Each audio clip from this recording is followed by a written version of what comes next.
Podcast Três Irmãos na área. Quem fala com vocês mais uma vez, Rodrigo Tchorró. Do meu lado, meu brother, meu irmão, Roberto Andrade, filho Borracha. Na mesa operando, nosso diretor, Pedro Henrique. E aí, Robertinho, como é que você tá? Tudo bem? Fala aí, meus irmãos, beleza? Fala aí, meu irmão. Tô muito bem, como é que você tá? Eu tô tentando regular o sonzinho aqui, ver se o som chega pra E mim hoje o aqui. som é uma coisa extremamente importante, até porque a gente vai estar falando sobre comunicação. Qual é a língua do futuro, a diferença, as dificuldades, se existe uma língua que vai predominar, se tem uma cultura que já predomina, por isso a sua linguagem vai se reverberar sobre o mundo. Enfim, acho que é o assunto do futuro, do presente já, né? Existe isso de língua do futuro? Existe. Se você for estudar hoje, você vai estudar o quê? Inglês, claro, mandarim? O que Hoje. você ia estudar? Ou você acha que você já tá velho demais e não consegue aprender com essa cabeça seca? Cérebro seco. Isso é um fato, eu já sou uma idade avançada, né? Isso realmente dificulta as coisas. Sem isso. Tá Dificulta. Tá brincando, a idade tá é realmente uma trava, um empecilho, tá mas... Isso não existe, não. Não tem idade sempre é tempo de aprender. Mas, sim, quando você desiste de aprender, realmente você morreu, né? Você morre quando você para de crescer. É tempo de aprender. Então, se eu fosse pensar uma língua pro futuro, cara... Até porque eu sou bem limitado nisso também. É o português e mal falado. Cara, eu acho que talvez sim, hein? Acho que o chinês seria uma língua interessantíssima. Até porque, se a gente for pensar nos produtos que a gente utiliza hoje, o manual deveria estar todos em chinês, né? Então, pensando em produtos, pensando na expansão, no caminho que a gente segue de um bom tempo para cá, né? Não é um caminho de um dia para o outro. É uma construção, acho que o idioma chinês, e aí sim, eu sei que existe mais de um idioma lá dentro, seria o mandarim, o cantonês, enfim. Que língua é essa? Vamos descobrir isso hoje, Robertinho. E você que tá aí, a gente já tá ao vivo sim. Opa. Deixa seu like, manda superchat, live pix, participa. A gente tá aqui hoje com o Juan, um cara brabo que a gente conheceu na China. Obrigado, irmão. Eu que agradeço aqui o espaço, o convite, a gente tá aqui batendo papo e vai ter muita coisa para conversar, não só de mandarim, de China, o que vocês quiserem saber, tem uma bagagem longa aí de história pra gente dividir. Pois é, mano, andou muito pra chegar aqui, hein, velho. Então, assim, só pra galera entender, porque a gente conheceu o cara lá na China, enfim, mas você não é um cara tão do mainstream, você não é tão conhecido aqui no Brasil. É um pouquinho do Gohan, pra galera entender o que é o Gohan, quem é você, né? Gohan é termo que você tá associado já, mas que história é essa? Vamos lá, Guhan é meu nome em mandarim. Então todo mundo, quando vai pra China, ganha o nome em mandarim lá. Assim, o ideal é... Sério? Chama de Guhan. Guhan é meu nome que eu recebi a primeira vez que fui lá, e coincidência, porque os ideogramas representam antigo, e o Han é o mandarim. Então é como se fosse o latim deles, o antigo. E eu acabei, coincidentemente, virando professor depois. Quando as pessoas veem o nome, eles falam, tem a ver sendo professor de mandarim. Você que escolheu? Eu falei, não, me deram lá. Foi por tradução de fonema. Então eu fui pra lá em 2008, não falava mandarim. Meu nome é Juan. E aí na hora que eles iam pronunciar, eles estavam sempre falando Juan. Porque meu Juan é com RH, eles olhavam assim e já tinham dificuldade pra ler. Aí eles falavam Juan, aí falavam, peraí, o seu nome em chinês pode ser Guhan? A gente vai alterar um pouquinho, porque fica mais fácil pra gente falar. E na época eu não falava mandarim, eu falei, me chama aí do jeito que vocês quiserem, tá tudo certo. Me chamar eu atendo, né?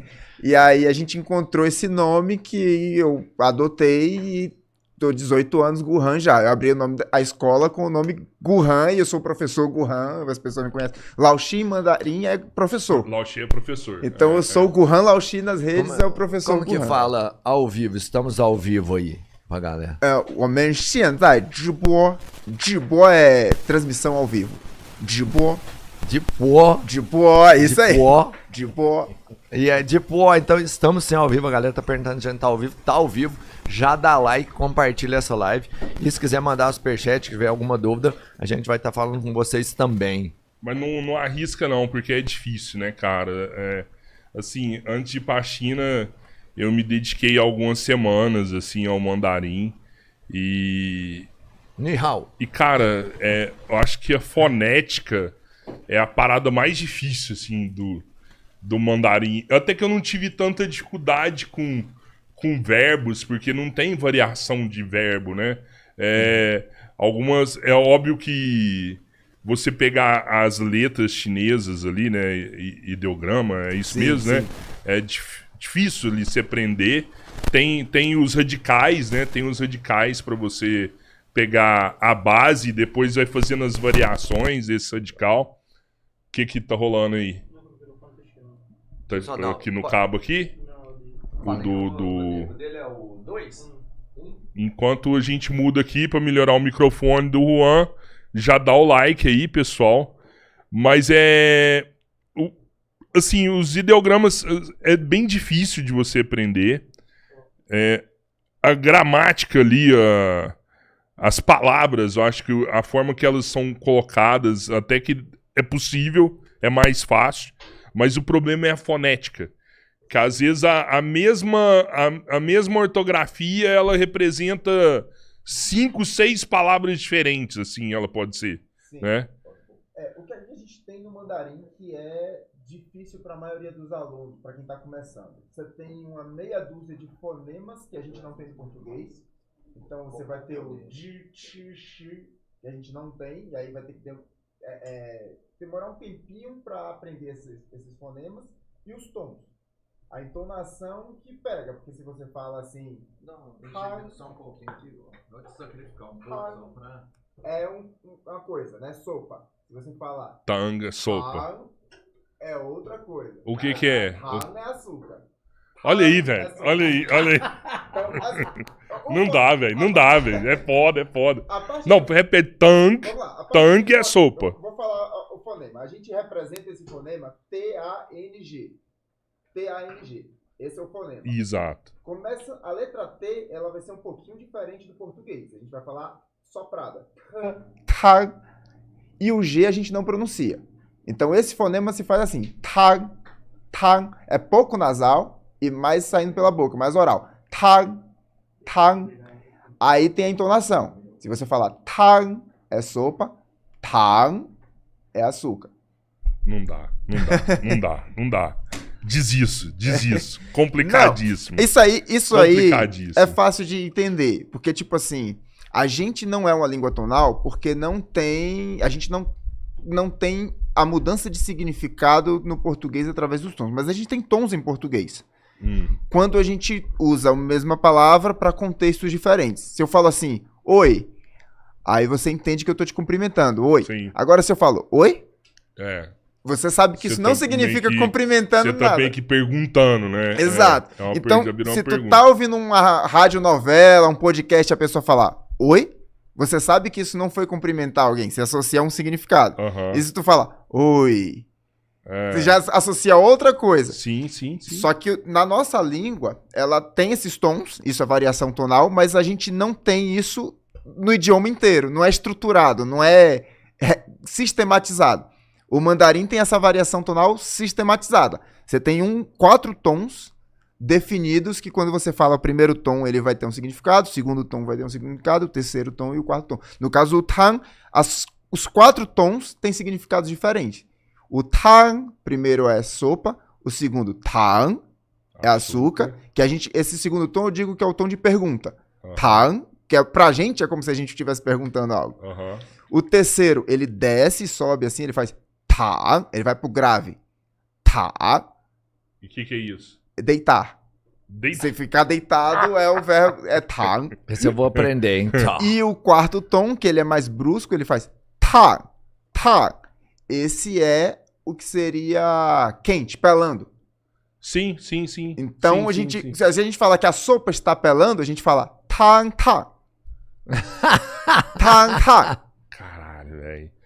Tu fez mestrado lá na China, né? Fiz, eu terminei agora mestrado em ensino de mandarim. Em línguas, né?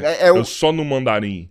O mestrado, ele é em ensino de mandarim para estrangeiros, como língua estrangeira. Tu acha que, como estudante de língua, você acredita que o mandarim é uma língua mais evoluída, assim? Ou é o inverso? Cara, eu acho que é uma língua muito eficiente e na parte de comunicação ela não tem dúvidas que ela funciona, porque ela é eu acho que é a língua mais antiga do mundo em uso. Se eu não me engano. Então, Boa. o mandarim, ele foi criado na mesma época que o persa, que os fenícios, lá tá mais ou menos ali 6.000 anos de idade, só que ela foi mudando a variação linguística, tipo o latim que virou português, só que ela não deixou de... A estrutura dela é a mesma. Uhum. Então, é a língua mais antiga do mundo em uso. E ela é a única hoje que ainda utiliza os logogramas, né? Eu chamo de ideograma porque a gente associa logo a ideia, mas aqueles desenhos, eles têm algumas categorias. O termo técnico ali é o logograma, que são aqueles símbolos que representam as ideias inteiras ou alguns significados próprios.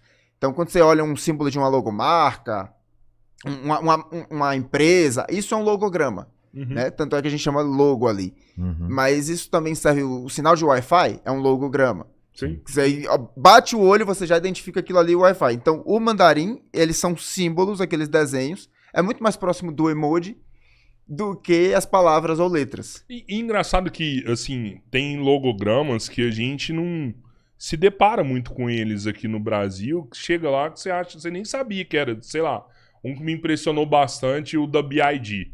A BID usa um logograma num dos veículos dela lá, que é como se fosse um raio subindo, que é energia. Para eles é o logograma da energia.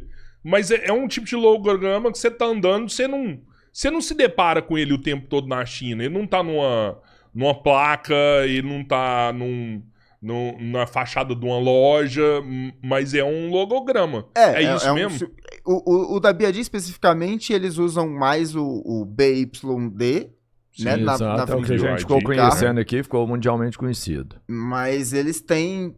Todas as marcas chinesas também tem a tradução dos nomes, né? A gente vê aqui o Geely, o Cherry, todas as marcas que são trazidas para cá, eles têm a versão em chinês dele. Caraca, sério, o da China, lá na China, então o BID na China não é BID. Ele tem o Bi, Ya e Di, são 3 ideogramas para fazer o som. Entendi. Ele tem 3 desenhos, o Bi, Ya e o Di. Mas não são as letras convencionais aqui que a gente vê. Não, A de são lá 3 é a chinesa são mesmo. 3 desenhos. Todos os nomes são traduzidos, por isso eu tenho o meu nome traduzido. Tudo é traduzido porque é a forma que os chineses vão conseguir ler e compreender a mensagem. Uhum. Imagina os filmes chineses que fizeram sucesso, o Tigre e o Dragão, o Clã das Adagas. Se viesse pra cá sem a tradução, o nome em mandarim no cartaz do cinema. A gente não teria como ler qual é o nome do filme. Quando os filmes ou nomes de empresas estrangeiras chegam na China, tudo precisa ser adaptado, porque senão os chineses não vão saber ler. Às vezes o universitário que já fez inglês, ele consegue ler sem problema o nome em inglês, mas você tem que pensar assim, a tia do interior que nunca fez aula de inglês, como é que ela vai ler o nome daquele filme? Tudo é traduzido para o mandarim. Isso é uma política da China de... Tudo tem a versão chinesa. Tem algumas formas de tradução, por fonética, por significado, mas praticamente tudo que é nome estrangeiro na China tem a versão chinesa. A China tem meio que, né, tomado conta do mundo com seus produtos, em alguns pontos até em algumas culturas e alguns alimentos. Ela tem diversificado o que ela tem ali, que era puramente chinês, para o mundo, né? A linguagem lá dentro, é verdade, quando você está lá você vai ver placas, você vai ver... É tudo em chinês. A gente esteve na Turquia, e lá na Turquia era como se fosse aquela letra arábica, aquela que é uma letra, uma linguagem bem diferente também da convencional. Uhum. E eles começaram a fazer adaptações em placas, por exemplo, em rodovias, porque é uma linguagem muito mais conhecida no mundo do que a língua que eles têm lá na Turquia. E a mesma coisa vale para a China. Na China não tem essa preocupação de que as pessoas que estejam na China entendam ou se localizem ou de alguma forma se comuniquem com placa, com farmácia ou um hospital. Muita placa de rua tem alguns nomes que estão... Já tem, já. Metrôs já tem. Verdade, o nome, metrô acho que alguns... romanização. Esse é o sistema de transliteração, que é você pegar o fonema, o som que tem lá e tentar escrever ele, representar ele com um outro alfabeto.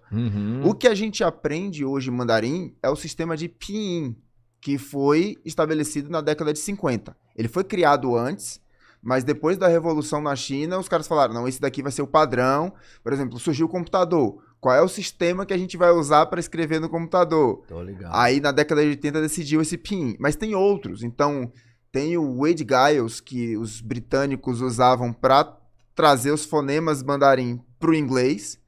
Tem um sistema, por exemplo, que traduz o mandarim para o alfabeto cirílico, o alfabeto da Rússia.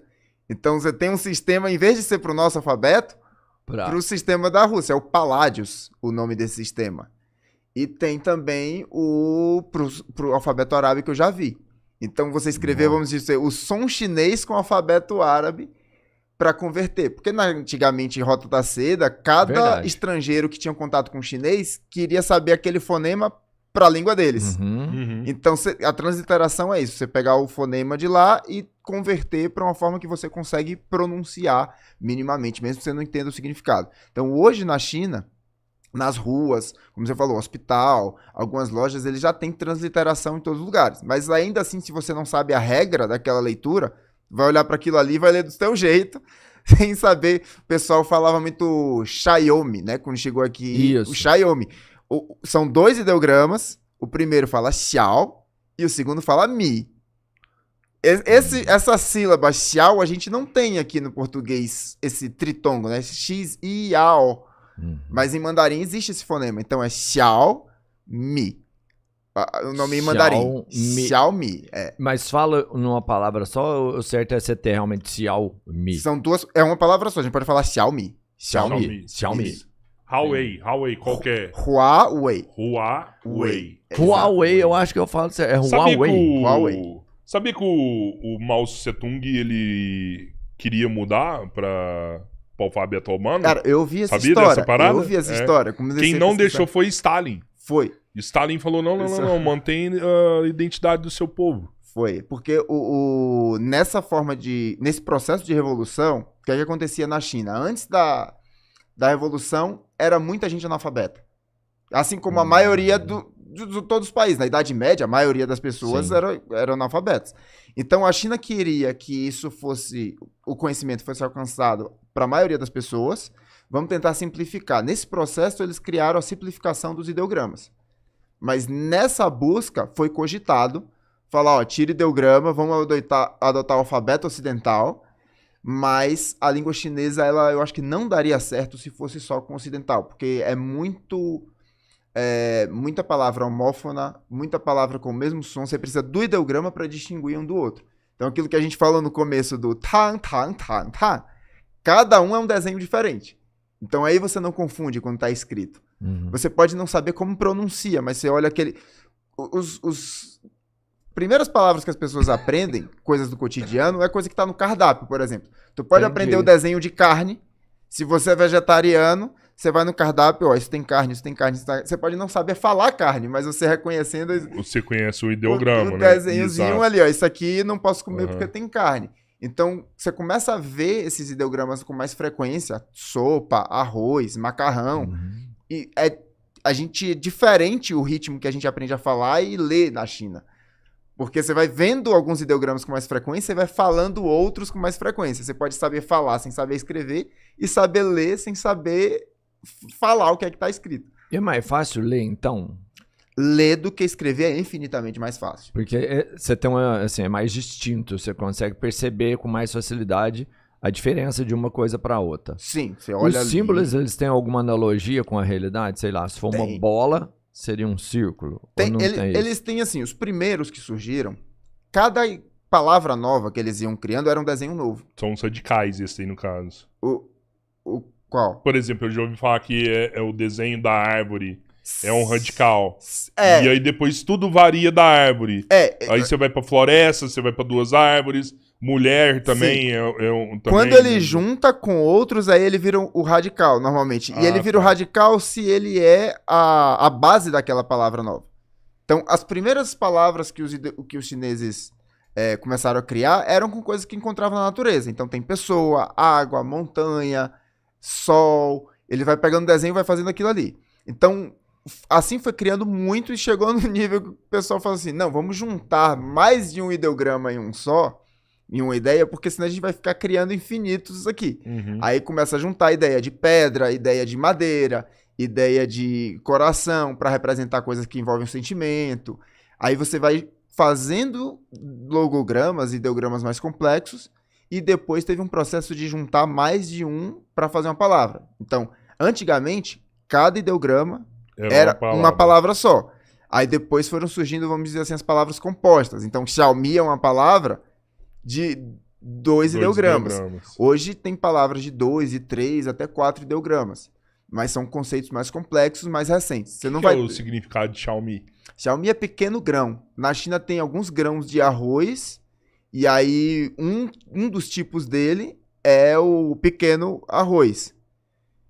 Tem a ver com a produção de arroz, com a força, com a coisa de eu já li sobre a origem do Xiaomi. Ele tem a ver com abundância, com uma coisa assim. É o tipo de arroz que o pessoal quis definir a marca, assim. Tem a característica do que a marca quer ser. Isso é muito louco também, né? O chinês tem uma parada com arroz, assim, né? Acho que o arroz foi o que tirou eles da fome, né? Então tem todo um rolê com isso daí, né? É a base alimentar deles há milênios. Porque o povo chinês, né, foi migrando, a humanidade foi migrando, e os chineses são quem se sedentarizou ali no entorno do Rio Amarelo e o rio que a gente chama Yanzhou, mas é o Zhejiang. Então, ali é um berço civilizatório, aquela região. Tá entre 2 rios, tem abundância, tem água para todo mundo, tem comida para todo mundo, e lá é propício para a plantação de arroz. Então a galera usa muito arroz, inclusive isso é uma das teorias para explicar a cultura chinesa mais coletivista do que individualista. Como assim? Porque fizeram uma pesquisa dentro da China para comparar as regiões da China que o pessoal é mais coletivista do que individualista. As regiões que se planta trigo, porque o macarrão também é de lá, as pessoas têm um comportamento mais individualista. E o arroz é porque são regiões que você precisa plantar em áreas muito amplas, que todo mundo tem que se ajudar para ter arroz. Uma pessoa só não dá conta da plantação de arroz, assim. Você tem que ter um espírito comunitário muito bom para a plantação de arroz funcionar. Para colher no tempo certo, para ocupar a área. Então, tem essa pesquisa que faz uma correlação entre regiões que vivem do arroz serem mais coletivistas do que as regiões que vivem de trigo. E isso é uma das hipóteses para falar, o povo chinês ele tem essa noção mais coletivista já desde muito tempo, como se... É tipo que o arroz uniu, o trigo não separa, né? Quase isso. Cara, mas é muito, assim, é incrível você chegar no... Apesar de que eu não sei se a galera sabe, na China são 59 56 etnias. E são mais de uma língua ali, não é? Que você Muito tem dentro mais. da China. Muito mais. O que predomina é o mandarim, que tem mais de uma vertente também.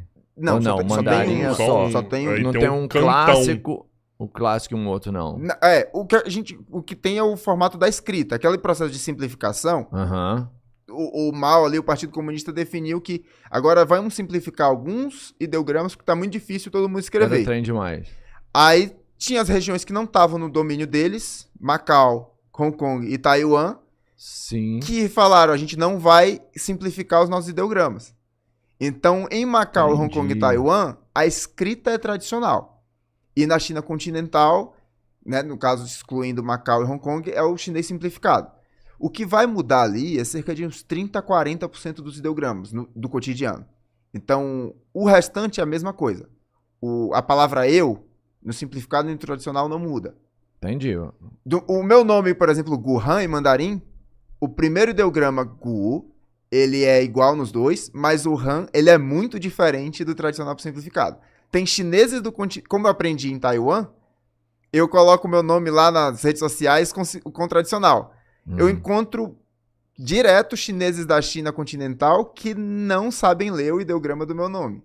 porque é o chinês Negou- tradicional. Não, Go- a fonética Go- muda pra caramba também, não? Não, é a mesma fonética. Porque, desses por dois. exemplo, eu tava na China continental, né? Eu andava lá, Shenzhen, né? Beijing, ó, ni hao, todo mundo ni hao.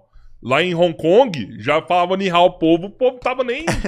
Aí eu falei, pô, povo mal educado, Felipe, tal. Aí o Felipe, não, eles não entendem ni hao aqui não. Não, até entende, né? Até entende lá. O mandarim é a segunda língua mais falada de Hong Kong. Mas lá tem o cantonês, não tem? O cantonês é a língua oficial, só que existe uma rixa ali cultural. É tipo assim, tu vai na França querer falar inglês, o pessoal francês já não gosta. Entendi. Aí o povo de entendi. Hong Kong, ele quer se reafirmar e fala, não vem falar mandarim pra mim não, entendeu? Ah, Eu lá, até treta, entendo, eu a até treta. entendo o que você tá falando, mas aqui a gente fala cantonês. Ah, é Entendeu? pirraça do povo mesmo. É, então. eles vão olhar feio você ficar falando mandarim com eles, porque muitos não gostam, né? Por isso que eles estavam olhando feio pra mim. Eu falando que eles eram mal educados. Não era, tadinho. O cara lá tava. Mas o lance, isso é outra coisa, assim, bacana, não, mas é muito evidente. Tá ao vivo, Lá viu, na- gente? 200 pessoas aí ao vivo. Dá o like. Mais tarde a gente manda o superchat. Desculpa aí, Robertinho. É isso aí. Continue. Mas é legal que é tipo uma rixa que tem, e nem precisa ser, vamos pensar, de Hong Kong para a China continental. Dentro da própria China continental, você passa de uma cidade para outra, como cada um quer evidenciar suas qualidades, sabe? O que eles têm de melhor, sabe? Você chega numa cidade, entra e fala assim, sei lá, você tá vindo de Pequim ali, Beijing. E aí, você entra na próxima cidade, fala assim, eu tô vindo de lá, e você fala assim, ah, bom, lá bom. Aqui melhor. Aqui muito melhor. Aqui as suas são mais largas, aqui tem... O que tiver, eles vão falar, sabe? Cara, eu gosto que é uma rivalidade muito saudável. Não, é sobre isso. Eles- sobre isso. Não é saudável, Não, não. é- dentro da China- Não, eles se dentro ajudam da só, China- não- O cara de Hong Kong não curte o Não, chinês mas continental, não, velho. Não, curte. Curte não, curte não. Aí- Falei pra tia lá, que era a guia turística lá, falei assim, ó, aqui em Hong Kong Mas, o ó, povo o que é que ele corrupto, falou, pô? tem lavagem de dinheiro. Aí ela falou assim, não. Lá no Brasil que tem. Quem lava dinheiro é a China continental. Aqui em Hong Kong é tudo Fala no transparente. Brasil, fala no Brasil. Tudo transparente. Ela falou de jeito. Cara, mas tem cada lugar tem suas dificuldades lá. O problema claro. da região de Hong Kong é que a China até hoje ela não pode mudar a política de lá.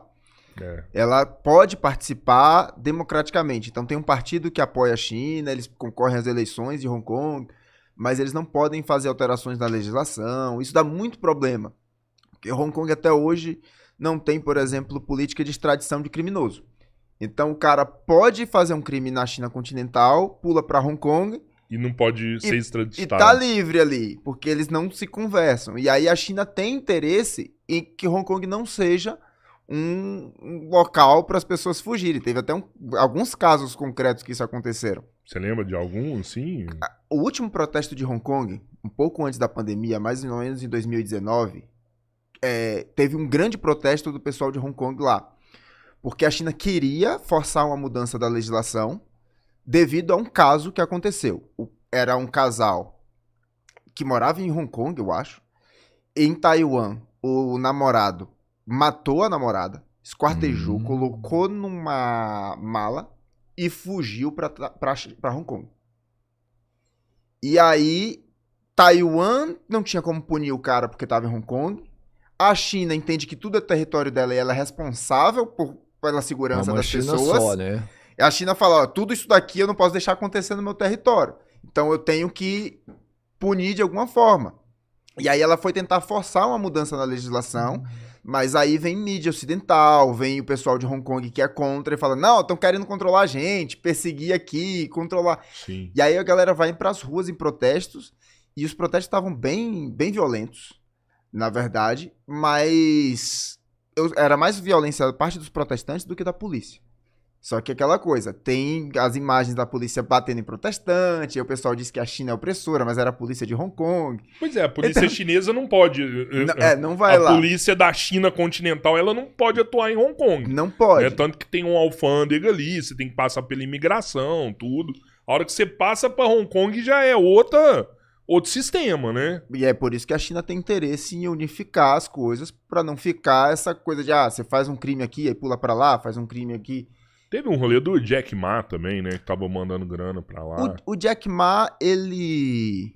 Eu não sei em relação a Hong Kong, mas é porque Hong Kong acaba sendo essa ponte entre a China continental e o resto do mundo. Então, qualquer movimentação financeira, o pessoal recomenda, por exemplo, abrir uma conta de banco em Hong Kong, que ele consegue transferir facilmente para a China continental e fazer transação Também já internacional. conheço. Não tem um processo de burocracia ali dentro da China. Então, provavelmente, o Jack Ma tem movimentação em Hong Kong. Várias empresas ali do Sudeste Asiático.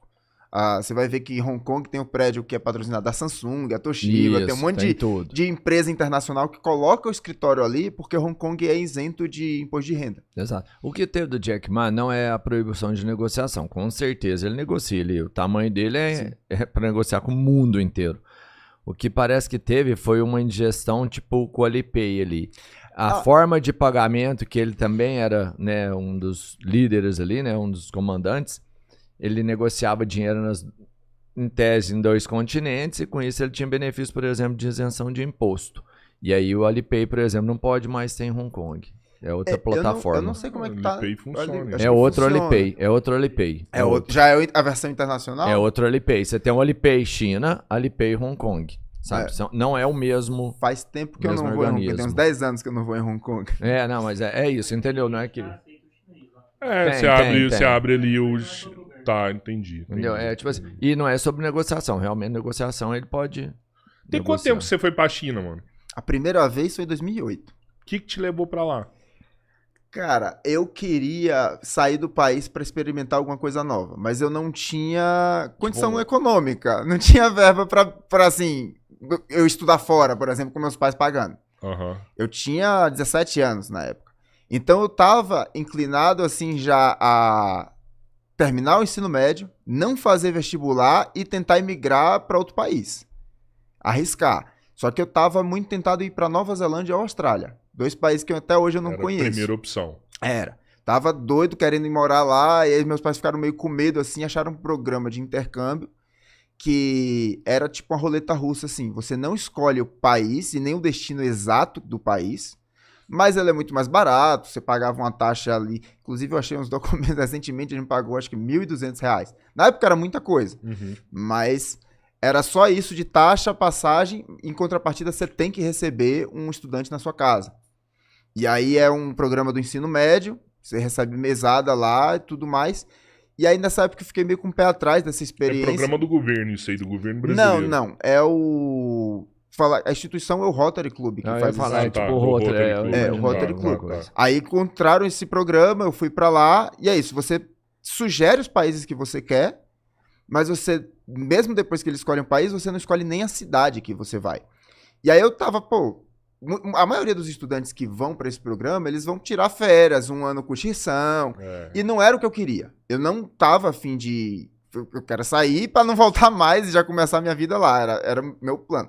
Me convenceram de que seria uma boa experiência e tudo, mas aí ficou essa questão de qual país. E aí eu joguei o jogo de roleta russa, eu coloquei um país praticamente em cada continente que tinha, não tinha nenhum país em continente africano.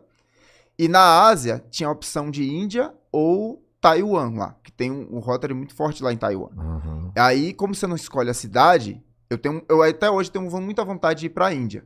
Mas se eu ficasse no interior da Índia, no pior lugar da Índia, eu ia estar ferrado. E Taiwan, nessa época de 2008, já tinha trem-bala.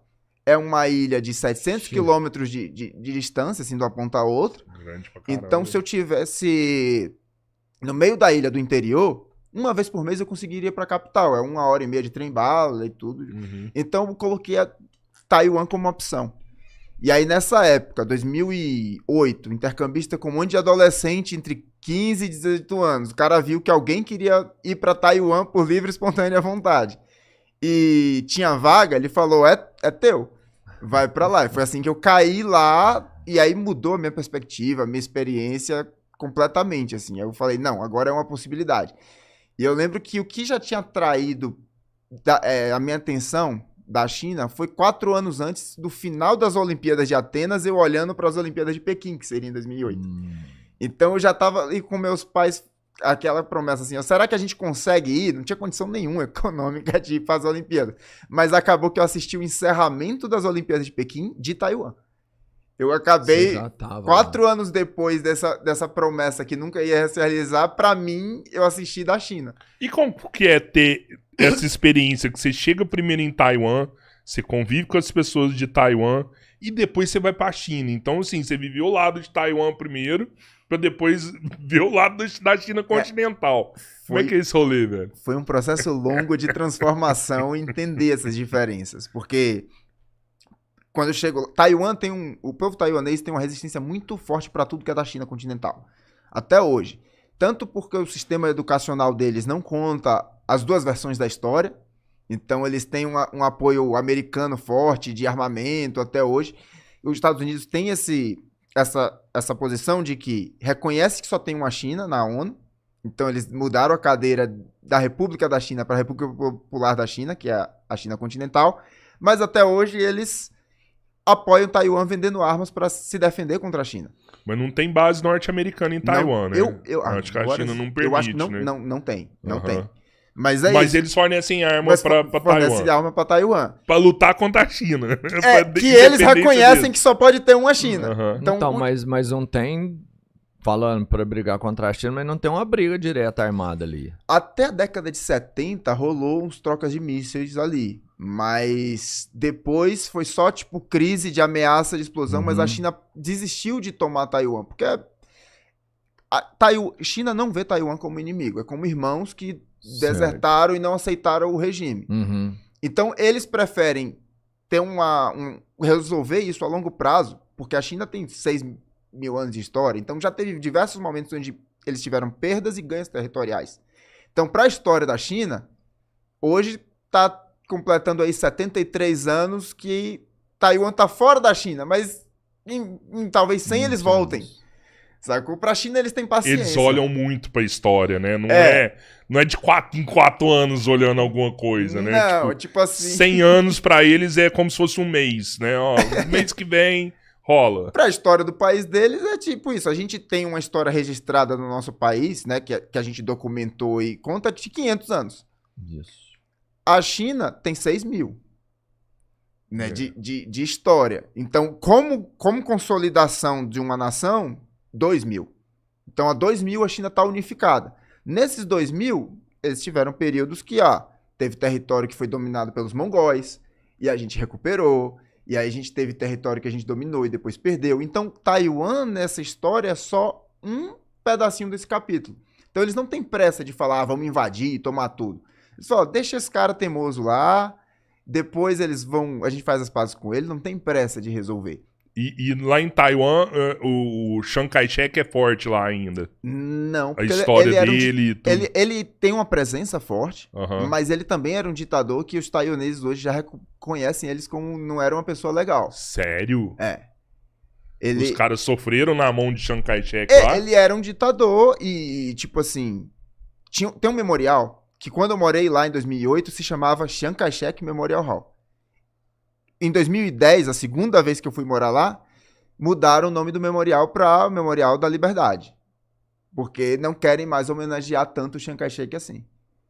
Falaram, esse cara não merece tanta homenagem assim. Então tem a estátua dele lá ainda, tem um monte de rua, mas Taiwan já reconhece que Chiang Kai-shek não era um herói, necessariamente. Mas o filho do Chiang Kai-shek, aí sim. O Chiang Kai-shek, o que era o filho dele, agora esqueci o nome dele em chinês, ele sim foi alguém que Taiwan gostou muito do que ele fez por Taiwan. E deve a ele o desenvolvimento de Taiwan. Que querendo ou não, Taiwan é desenvolvido pra caramba também, né? Quando eu cheguei lá... como se fosse uma Hong Kong ali, alguma coisa assim, não foi. Quase Coreia do Sul. Eles se inspiram muito no Japão. E aí é uma contradição, porque eles foram colônia japonesa e eles se inspiram no desenvolvimento japonês. A Hong Kong foi colônia britânica e se inspira nos ingleses. Não é nem que se inspira, não é que são restos que vão ficando. Às vezes isso com o tempo vai sendo diluído, mas a sua ancestralidade tá nisso também, né? A primeira família que eu morei lá, morei na casa de famílias taiwanesas. Primeira família, o avô do que seria meu avô, né? O pai da mãe lá que me recebeu, ele tava com Alzheimer e ele já não se via como taiwanês, ele falava japonês. Ixi. E tem um monte de gente que cresceu na época que o Japão estava lá, aprendeu japonês, porque o japonês impedia de falar mandarim lá dentro. Sim. Então tem a galera mais velha que fala japonês e tem essa memória do período do Japão muito mais forte do que como China. Mas nessa época do Japão, que o Japão coloniza Taiwan, ele escravizou a população? Ele não chegou a fazer tantas atrocidades quanto na China continental, mas era uma base que eles queriam construir. Então tem ali tanto a proibição de falar mandarim, um período, mas também a primeira universidade de Taiwan foi construída pelos japoneses. Então tem umas contradições ali de positivos com negativos. Mas eles viam o taiwanês como uma sub-raça, algo assim? Cara, eu não consigo afirmar a visão dos japoneses com Taiwan especificamente, justamente Porque essa era a visão na China continental, né? Exato. Uma sub-raça. Não, se você olha para o Sudeste Asiático inteiro, todo mundo tem ódio do japonês. Até as Filipinas, Indonésia, é unânime que o japonês fez atrocidade no Sudeste Asiático todo.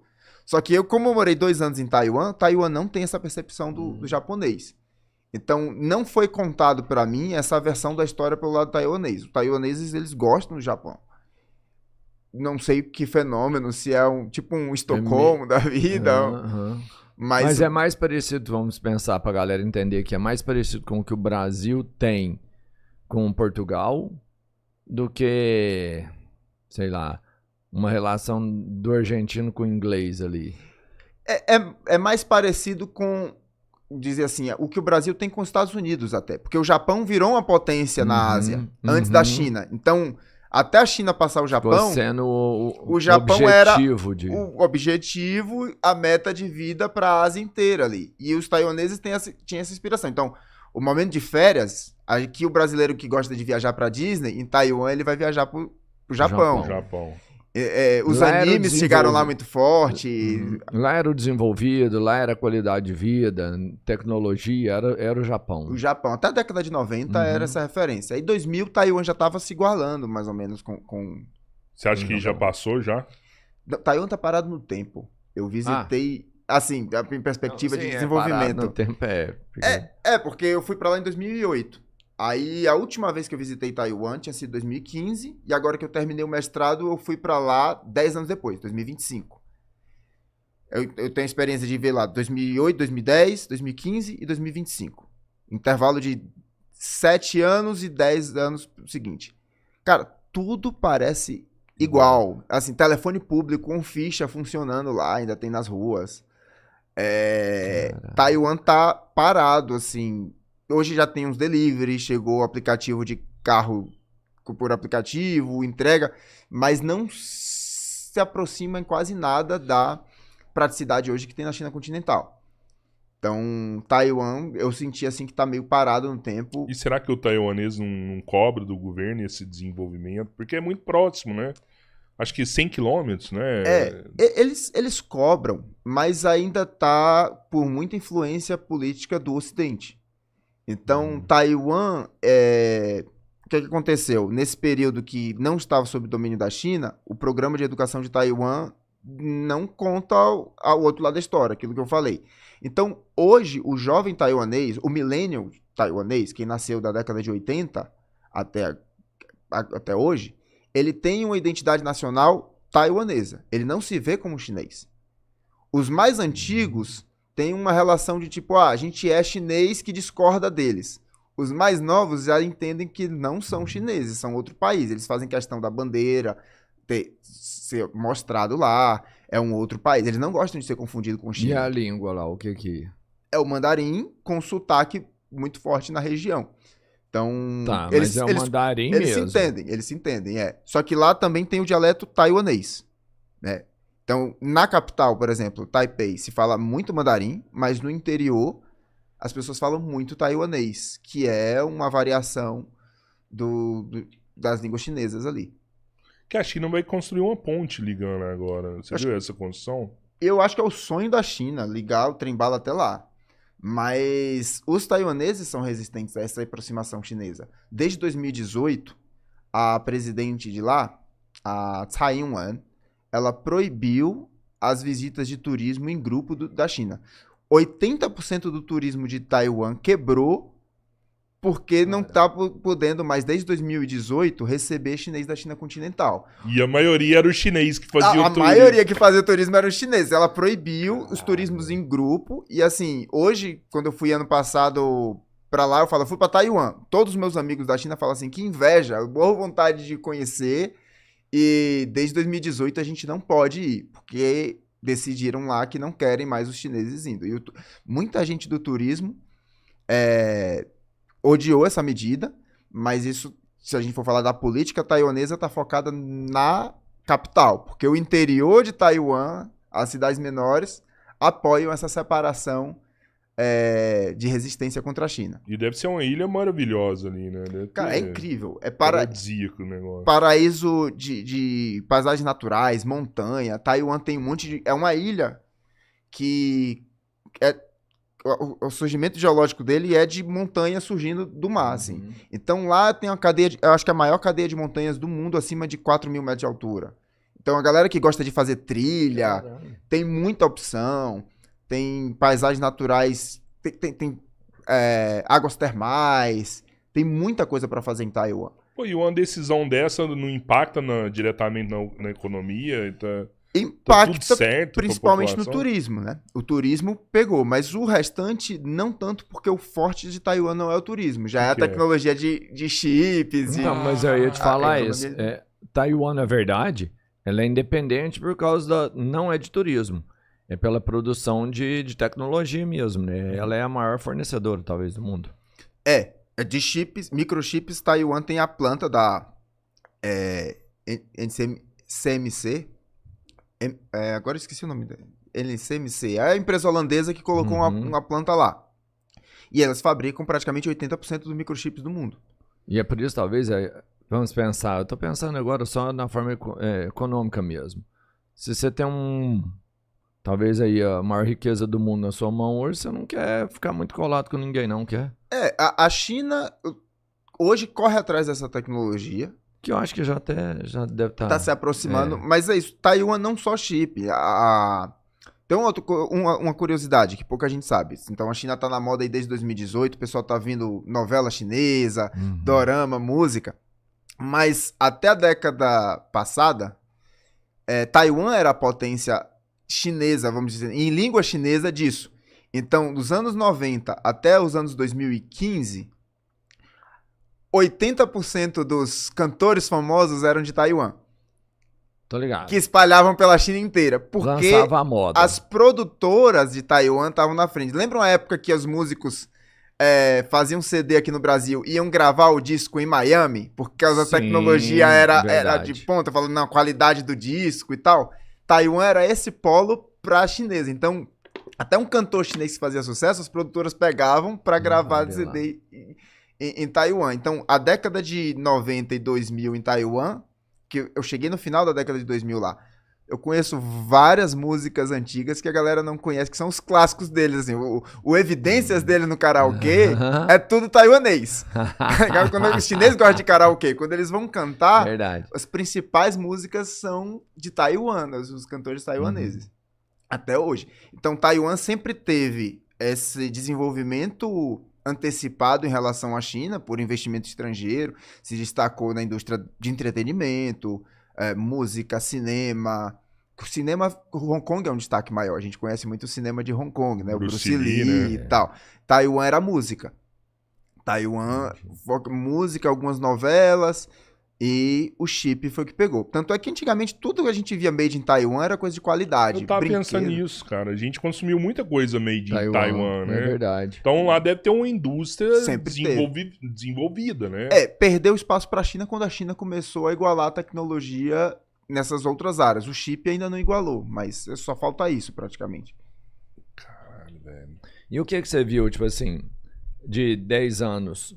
Né, você chegou lá no final de 2008, a primeira vez que eu cheguei lá. Então tem lá quase 20 anos. E China? O que você viu que desenvolveu, tipo assim, na China, que seria Porra, na China não tinha isso aqui quando eu fui a primeira vez e agora já tem.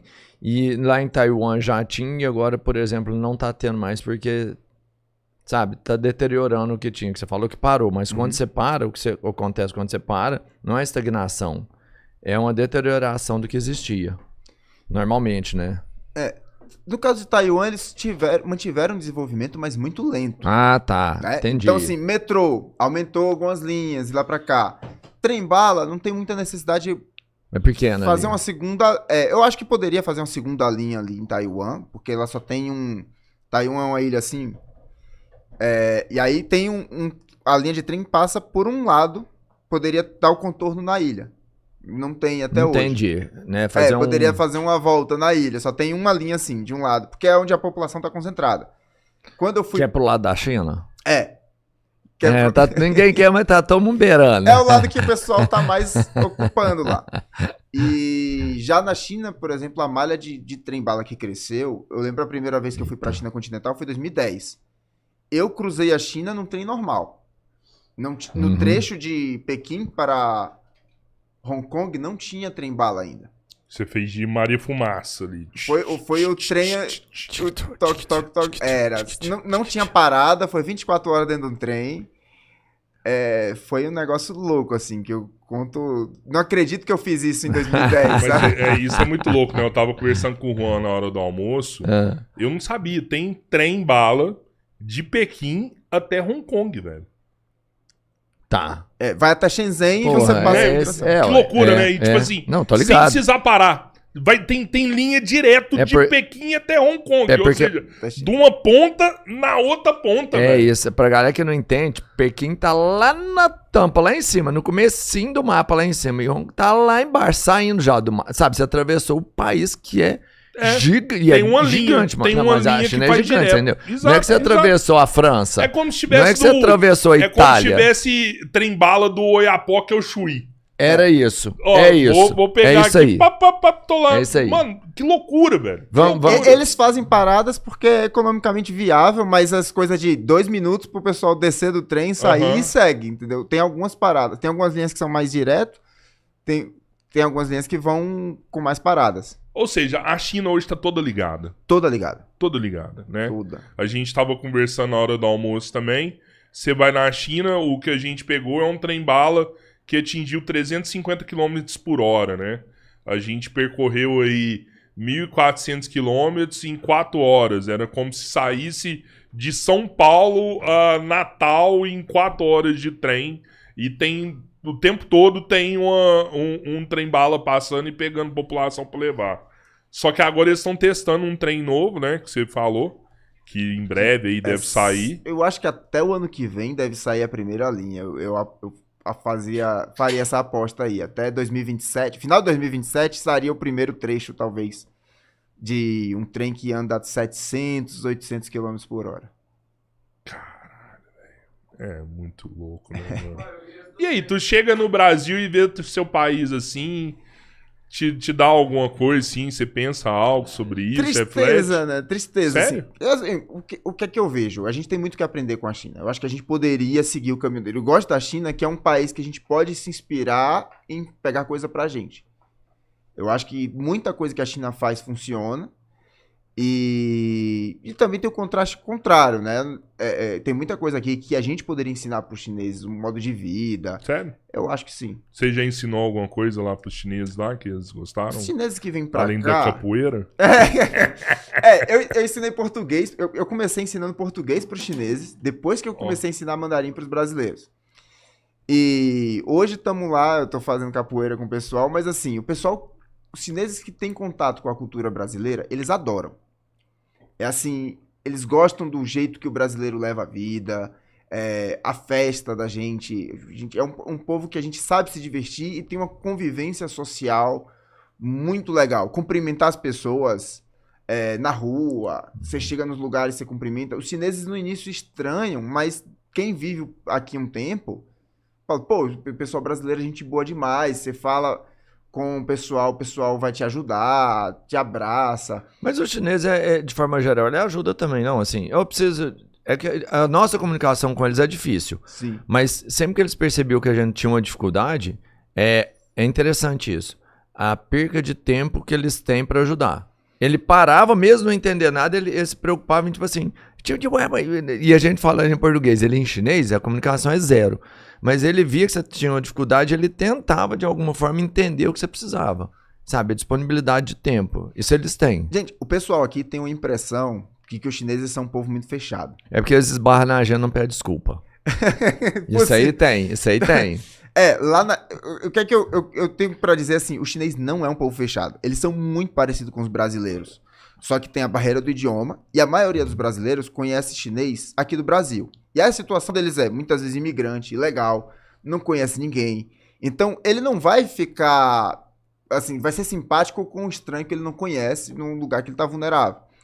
Mas, quando você fala o idioma dele, você quebra a barreira, você cumprimenta ele, ou tá na China mostrando interesse pela cultura, cara, os chineses mudam completamente o tratamento, querem ser seu amigo, quer convidar pra você ir na casa dele, oferece...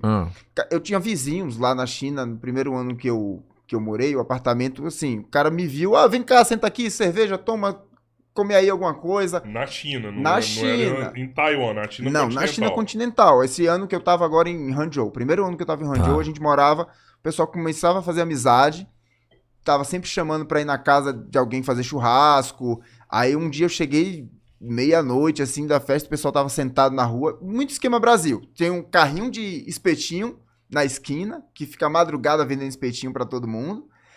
Geralmente é uma motinha, esse do espetinho é uma motinha. Eles adaptam uma motinha, isso é legal. Puxam um freezer. Né? Tipo assim, a moto já vira, o carrinho já vira tudo, né? Você vai embora montando a moto e leva o espetinho. Aí eles montam na esquina depois do horário comercial, porque muitos deles são ilegais. Se a polícia vem, eles fogem. É igual a 25 ali, ó. Igual, eles botam... Ó a cana! Eles normalmente montam depois das 10 ali, 8 da noite, acabou o horário comercial, botam as mesinhas, banco, e aí o pessoal senta, toma cervejinha, fica de papo muito parecido com o Brasil. E é isso, eles viam a gente descendo assim, senta aqui, vamos bater um papo, e começa a perguntar coisa. Tem gente que quer saber, fala de política e fala de língua, tem gente que quer aprender, quer treinar o inglês deles, tem gente que quer convidar para conhecer outras coisas, apresenta amigo, e esse aqui é do Brasil, fala aqui com ele, o chinês dele é melhor que o seu, e tira onda. Eles falam assim... Você quer ver, a gente tava... não, mas aí já foi, acho que foi em Hong Kong já, cara. Foi. A gente tava em Hong Kong, e eu tava sentado com a galera, a gente foi pedir um lanche lá, e a gente tava conversando. E aí o cara da mesa do lanche falou assim, brasileiro. Aí... Sim, e ele falou assim, eu falo brasileiro pouco e tal, e começou a conversar com a gente, e aí ele era de Macau. Aí ele virou e falou assim, eu falei, pô, você é daqui? Ele falou assim, não, eu sou de Macau, lá a gente fala português, fala lá, eu falo pouco, mas eu falava até bem.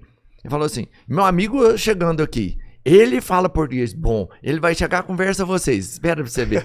O cara já tava com um suco assim, catou um suco de litro, né, eu tava com ele mais um. Ele pôs o suco na mesa. Toma suco, esse é bom. Esse é bom. Deu o suco, ficou conversando com a gente um tempão. É o que você falou, tipo assim. Mas esse Hong Kong é uma realidade um pouco diferente da China. Aí a China né? é assim também. Entendeu? Talvez um pouco diferente. É o que a gente percebeu que tem uma pequena diferença de um pro outro. Mas em tese, a gente imaginando a China uma só, da galera ver uma coisa e interagir mesmo, sabe? Tipo assim, total. Você sabe que por conta da Revolução Chinesa, né, Mao Zedong e tudo, essa briga com Chiang Kai-shek, expulsão para Taiwan, o brasileiro ele tem a impressão que a China virou uma ditadura, né? Inclusive até teve um comentário aqui que China é uma ditadura e tal. Qual que é a percepção do chinês, assim? A gente sabe que o governo lá é sério, né? Tem coisas que não podem, tem leis que estão lá para ser respeitadas, né? Mas qual que é a impressão que você tem do chinês, assim, como brasileiro? Você acha que o chinês, ele percebe que ele mora numa ditadura, coisa do tipo? Taiwan tem essa visão. Primeiro, eu vou falar de Taiwan, que Taiwan tem essa visão de ditadura da China. Esse mesmo terror que as pessoas... Quando Taiwan acredita nisso da China. Eles morrem de... Tem gente que morou na China, por exemplo, no período da pandemia. Aí o pessoal diz lá, foi o governo controlador que trancou todo mundo em casa. Então, Taiwan tem essa visão que o Ocidente tem da China, mas não todo mundo, porque tem muita gente que já trabalha na China, porque muita empresa taiwanesa, a planta da fábrica está na China continental. Então tem muito taiwanês que trabalha na China lá e vê que a vida é de boa. Não, tá bom, assim, não tem problema nenhum. Mas... Fui lá pra China, trabalhei só 8 horas, não trabalhei, não trabalhei 20 horas, não. E tem uma galera que tem essa percepção em Taiwan até hoje, sobre a China ser uma ditadura. Os chineses, eles já não se veem como uma ditadura. Isso daí não tem dúvidas. Só que eu tava até comentando num post lá do Elia Jabu, que ele tava explicando no podcast sobre a ditadura. E eu falei assim, ó, tem uma coisa que na Constituição chinesa está escrito a palavra ditadura. Só que é um conceito que a gente um ocidental dificilmente vai compreender. Uma pessoa que tá pela influência do Ocidente. Que assim, tá escrito lá, a China é uma ditadura democrática.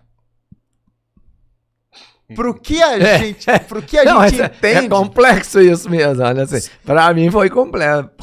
Porque tipo, tu vai no site oficial do governo chinês, lá tem a versão da Constituição deles em mandarim e tem a versão em inglês. Se você olhar na versão em inglês, tá lá, dictatorship. Né? É ditadura democrática. Só que qual é a questão? Aí a gente entra um pouco no mandarim. Conceitos que são abstratos, que são inventados pelo homem, é muito fácil de cada um ter a sua interpretação. Se eu pergunto pra você, Rodrigo, Robertinho, o que é água? Você vai me mostrar, água é isso aqui. Não tem dúvida do que é água. O que é madeira? É isso aqui. Agora, se eu pergunto o que é amor? Cada um vai ter uma opinião diferente, porque isso é um conceito criado pelo ser humano. O que é ditadura... Não é um objeto. Não é uma coisa palpável. Então, cada pessoa vai ter uma ideia diferente do que seria ditadura. Para algumas pessoas, votar em 4... Não poder votar em 4 anos já considera ditadura. Para os chineses, o que é ditadura? Você tem 2 palavras para ditadura em mandarim. Uma é Ducai, que essa é, vamos dizer assim, a ditadura do mal. E tem a Zhuangzhang.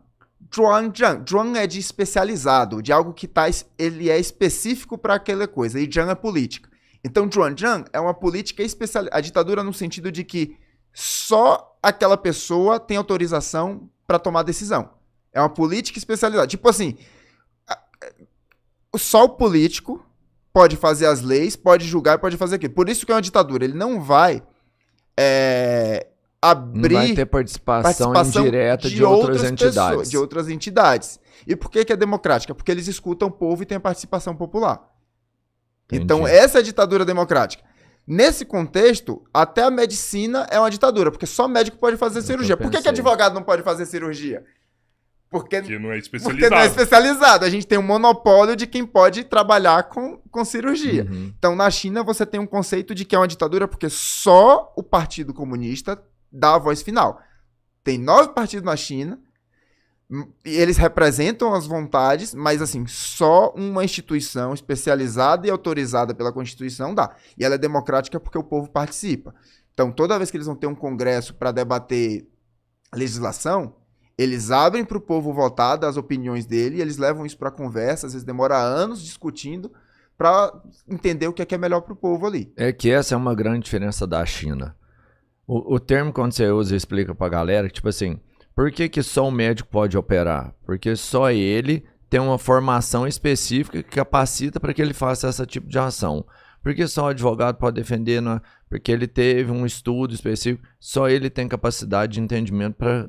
Enfim, o político na China, ele também é uma formação. Ele não é um cara que concorreu, pleiteou e ganhou, e ele era, sei lá, um médico, um advogado ou um andarilho. E não é esse cara. O político da China, ele é um cara de formação política, não é? Ele é criado para ser o político. Os do Partido Comunista Chinês. Eu não sei como é que funciona nos outros partidos. É isso, né? Porque tem o Partido Liberal, né? Tem... Mas você entende? Isso é uma grande diferença. O cara que tá lá exercendo o cargo, ele foi preparado. Ele não sentou numa cadeira... Mas eu não sei se afirmar se é qualquer político, não, entendi, né? Os políticos do Partido Comunista Chinês têm que seguir uma linha, têm que seguir uma academia. né? Mas lá tem mais 9 partidos, eu não sei como é que funciona dos outros. O que é que acontece ali? Os 9 eu acho que é palpiteiro, porque o Partido Comunista tem 90 e tantos por cento, o resto é palpite. Essa ditadura que eles designam, ela vem de uma tradição das dinastias. É que vem pra gente olhar a história da China. Sempre uma dinastia caía, normalmente por revolta popular, por insatisfação popular. Uhum. Então o pessoal derrubava a dinastia e entrava uma outra dinastia. Ou era conquistada por um reino que estava querendo o poder, ou um povo satisfeito. E como é que essa mudança de poder se dava na China? Você tem um povo insatisfeito, uma pessoa lidera a revolução e fala assim, ó, eles já negociam antes o poder. Assim, ó. Com certeza. Você tá insatisfeito com a dinastia atual, tu tá insatisfeito, eu também tô. Eu tenho o meu exército, a gente vai botar pra briga. Mas se ganhar, eu comando. Você tá de acordo? Eu tô prometendo pra você que eu vou fazer um governo melhor que eles. Aí já tá negociado isso. Eu conheço você me conhece. Minha linha é essa. Eu vou ganhar, a gente vai adotar essa linha aqui. Pode ser? Vamos. Pronto. E aí é 300 anos de uma nova dinastia, porque já foi definido quando a dinastia cai. Então a China tá há 2 milênios nesse regime de alternância de poder dessa forma. O Partido Comunista, quando ele surge na China, por mais que já tenha sido fundada uma república, a lógica política do chinês ainda tá dessa forma. Então o Partido Comunista fez o seguinte, ó, eu vou ganhar a revolução, vocês vão me dar depois autonomia para fazer a política. Então, enquanto o povo estiver satisfeito, ele tem a competência e a autoridade para estar lá no poder. No dia que a população se revoltar, derruba ele. Na cabeça do chinês é isso. Uhum. E o que aconteceu é que nos últimos 70 anos, desde a Revolução, né, de 49 para cá, o Partido Comunista deu um salto civilizatório assim na China de evolução, de qualidade de vida, nunca visto em nenhum momento da história da China. Nenhuma dinastia fez um salto tão grande de tirar tantas pessoas da pobreza, da China, dessa evolução. Então, por mais que o partido erre em alguns momentos, que ninguém tá falando que é perfeito, e os chineses criticam lá o partido, assim, bicho, ainda é melhor do que a dinastia Qin, melhor do que a Ming, melhor do que a Song, melhor do que a Tang, melhor... Os caras estão fazendo coisa que nenhuma dinastia fez pela gente. E eles têm o conhecimento histórico do que aconteceu nas outras dinastias, né? Exatamente. Que é importantíssimo. Né? Aqui no Brasil a gente não sabe quando começa a república, não sabe quando foi o império, não sabe nada da nossa história, mas lá eles têm o conhecimento de todas as dinastias. Não, é isso aí que ele falou. O chinês tem esse entendimento, Tem. o chinês básico. A aula de história deles eu acho que é a disciplina mais difícil, porque os caras têm que aprender a história. Se a gente Tem que aprende... saber. Mas na escola é isso também, né? Você tá falando da aula de história, mas é difícil que não fica pra trás nem nenhuma outra. Não, né? mas O cara tem que sair pensante, com conhecimento e capacidade de usar. Os caras estudam muito, mas tem gente que depois que sai também não lembra muito das histórias, não se lembra Sim. muito. Agora, o que acontece muito, assim, tem até crítico do governo atual hoje. Eu converso com o pessoal e penso assim, não gosto disso, não gosto disso, não gosto dessa parte do governo. Aí eu falo, beleza. O que é uma reclamação comum, assim? Só pra gente entender o que é que deixa o chinês hoje infeliz. A economia, ele acha que a China tá quebrando. O principal hoje... É uma conversa, Albertinho, não é entrevista, Mas é porque toda vez que eu pergunto um negócio, ele responde pro cara, ele deixa o cara enviesado. Mas você pode fazer isso também, Albertinho. A gente tá conversando, cara. Eu gosto de saber do cara. Pô, a gente tá conversando. Isso aqui não é o Jô Soares, não, caralho. Tamo numa mesa aqui, trocando ideia, pô. Pode interromper, aí fica à vontade. Mas assim, quando eu cheguei aqui depois de Taiwan, eu comecei a me aproximar da comunidade chinesa que eu não conhecia em Salvador. Né? Então eu voltei de Taiwan, e aí eu conversava, e foi em 2011, 2012. Tava começando a estourar um monte de casos de corrupção aqui no Brasil, mensalão, essas coisas. E eu, revoltado com a política do Brasil, comentava com os chineses. A resposta dos chineses era sempre, na China também tem. E quando eles me falavam o número, era muito maior a escala. Não. O brasileiro que é indignado com o mensalão daqui não faz ideia. O mensalão é fichinha comparado com os escândalos de corrupção que aconteceram na China. Para. Agora não tem jeito não. Albertinho vai grilar com você. Deixa eu te falar. Só que o cara depois vai pra cadeia e ele é executado. Mata ele, né? Não. Sim. Vai. Mata ele.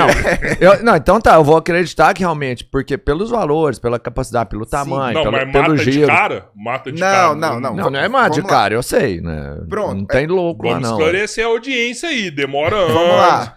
Às vezes o cara tem a chance de retroceder, negociar, devolver. né? É igual aqui, né? Não, Aqui todos devolvem e um vai preso, Eu não lembro nada. todos os chineses falavam, não, eu falava de corrupção no Brasil, os caras falavam, na China também tem e é pior. E eles falavam dos números, assim, por causa da escala da China. Então, primeiro, como lá não tem impunidade, lá o negócio é sério, a galera lá não se arrisca por pouco. Então, primeira coisa assim, uns milhãozinho não É uma vale a leitura pena. boa, Então a escala já vai maior. Primeiro Pra você tá falando acontecer, uma população de 7 vezes a população do Brasil, com economia que tá muito mais aquecida do que a do Brasil, então o dinheiro rola solto lá, as políticas públicas, tipo, o trem-bala é injeção de dinheiro público. Muito. quase tudo lá é injeção de dinheiro Isso. público, né? Então rola muita corrupção nesse meio. E os chineses, quando falavam dos números, eu falava assim, pô, não é possível. Mas é isso. Quando o cara cai na investigação, aí, tipo, lascou pra ele. Porque vai ter investigado, vai ser julgado, tem todo o processo legal interno da China, que é diferente do nosso. E aí eu já não entendo nem tanto do processo de julgamento do Brasil, que dirá da China. Eu tenho que estudar, porque todo mundo pergunta. Acho que o professor de mandarim sabe de tudo da China. Mas aí tem o processo legal deles, e quando o cara é condenado, também não é mês que vem vai ser executado, não. Normalmente o pessoal deixa o cara lá 20 anos, 30 anos. Às vezes, se ele tiver um bom comportamento, pode converter para prisão perpétua. Entendi, Sabe? entendi. Normalmente não é amanhã vai matar o cara e. Não, eu e sei, acabou. mas uma coisa que é foda lá é isso. Por exemplo, é bom explicar isso mesmo, porque tem maluco que vai achar, tipo assim, lá na China, robôs, vai lá, pendura ele de cabeça pra baixo e manda passar dá uma machadada na Não, cabeça eu vi dele. muito que Enfim, tem na maluco China que- fuzila e manda a conta da bala pra família Dá bola pra pagar. família. Isso fala mesmo, isso eu Tá já ouvi cheio- falar Tá também. cheio de isso eu já gente ouvi falar perguntando também. aqui no chat como que é a Mas pena de o- morte lá. É uma curiosidade. Mas o lance é que isso sim, eu acredito que é muito, muito eficiente lá. É tipo o judiciário, realmente o judiciário lá, assim como o partido também, né? Lógico que corrupção, pessoas com desvio de caráter, isso tem em todo lugar. A diferença que eu acho que realmente existe lá e que faz funcionar e dá credibilidade para a população, de certa forma, continuar pedindo que o Estado seja como ele é que realmente, pô, pode ser um ministro aqui, né? Lá é um outro cargo, mas se for um ministro lá que fez a corrupção e foi identificado, esse cara ele vai pagar a pena igual se ele fosse o cara da cantina que pegou o lanche. Sim. Entendeu? Isso é foda. Isso pra mim, isso é invejável. A capacidade que eles têm de julgarem todos realmente como iguais. Não me interessa o cargo que você tem, não me interessa quem é a sua família. Me interessa o que você faz, o que você fez. Cara, isso é foda. Não, é isso, mano. É que, de verdade, isso deixa a gente envergonhado, mano. Tem Foda, Albertinho. uma curiosidade Dá aqui que eu vou ordem, soltar. Robertinho. É isso, caralho. Porra. Eu não sei nem se a China vai ficar feliz de eu soltar isso aqui, mas eu vou arriscar porque eu acho que vai ser uma informação interessante pro Bacana. pessoal. Uhum. Tem gente que fala hoje que... Pronto, eu vou trazer aqui a opinião dos chineses. Muitos chineses insatisfeitos, continuando a sua pergunta, o que é que eles ficam insatisfeitos lá com o governo, Aham, isso. é que dos últimos 15 anos aí, os escândalos de corrupção que foram pegos, quase todos são de pessoas que são adversários políticos do Xi. Não, você não pode falar isso, mano. Aí tá vendo? É perseguição política, pô. Não, aí- Eu tava achando os mais massa, eu já me aí entrego. Foi os, Tô brincando, os- tô os brincando. chineses que falam assim, ó, eu acho isso estranho. Isso é uma crítica também Isso do é uma chinês, crítica, né? só É. que... Por que só prende os inimigos do Xi? Só esse que tá fazendo É, rolo, os né? amigos do Xi. Cadê Eu o não- amigo eu não do rei? tenho Não nem- cai, hein? bagagem pra falar aqui, porque eu não Sim. conheço as personalidades políticas. Mas ele deu uns expurgos lá agora, né, velho? Tirou o amigão dele do exército ali e mandou cascar fora. Cara, né? mas eu vou te falar, se já tirar os inimigos também, você já tira muita gente, né? Não tô falando que tem que tirar os amigos, tem que ficar, não. Pra mim tem que tirar é tudo. Não, mesmo, o mas- pessoal tem essas críticas lá, e é isso que o pessoal discute internamente, porque aí tem outra diferença da China. Roupa suja se lava em casa. Então, o pessoal lá Bom, hein? não vai jogar em rede social, boato, coisa que não tem prova, acusando gente. Não suja a imagem de governo nenhum lá. É assim, os políticos, eles fazem investigação internamente, só a população só sabe quando, ó, tá sendo investigado, foi punido, não vai ficar na mídia alimentando ódio de pessoa quando a pessoa ainda não teve prova, quando ainda não teve julgamento. Por isso que não pode falar em meio de comunicação em massa qualquer coisa crítica direta do governo. Isso aí realmente não pode. Mas depende de como faz a crítica. Você não pode atacar o governante. Mas você pode criticar que não está gostando de uma coisa na cidade que o governo resolve. Tem um perfil na rede social chinesa, lá no Douyin, que o cara fazia isso. Lá em Guangzhou, acho que foi na cidade de Guangzhou, que ele saía andando na praça assim, via, ciclovia tá quebrada. Ele fazia um vídeo falando, ó, isso daqui não pode, gente, tá quebrado, não sei o quê. Em menos de 24 horas o governo consertava. Caralho, sério? E aí Até tem uma o dia lista que do o cara cara sumiu. sai. Até o Isso dia- que eu ia falar agora. É um que mora no Brasil Eu tinha agora. que Eu tô fazer no piadas, Brasil. velho. Lógico que não. Não, Não, eu sei, porque assim, mas ele eu não ia fazer ataca essa o governo. piada também. Ele não ataca o governo. Ele mostra Ele um mostra problema. que tá um problema, satisfação, e o governo corre atrás para resolver. Porque independente dos escândalos, dos problemas, porque é isso, a gente não vai... O escândalo ele tem que ser personalizado. Foi aquela pessoa que se desviou o problema. Não é todo mundo é ladrão. Como a gente fala aqui no Brasil, todo mundo... Desde que você puna os responsáveis, você consegue fazer isso. Então, lá na China, você não sai acusando fulano cicrano. O cara disse assim, ó, tô insatisfeito com isso. O governo, no geral, ele segue o lema, independente dos roubos, das coisas que acontecem, é servir ao povo. Por isso que o Partido Comunista ele é visto como legítimo lá, porque ele está sempre servindo ao povo, o que for a vontade do povo. Tem muita gente que fala isso comigo, eu gosto do povo chinês, da cultura chinesa, mas eu não gosto do governo da China. Faz essa separação. Mas o governo é a representação do povo. Sim. Entendeu? E os chineses... E isso daí é uma das coisas mais absurdas que eu vejo, porque os chineses apoiam o governo dele. É uma aprovação grande lá. Uhum. Então, você separar o que é governo do povo, como a gente faz aqui no Brasil, a gente não considera os governantes do nosso lado.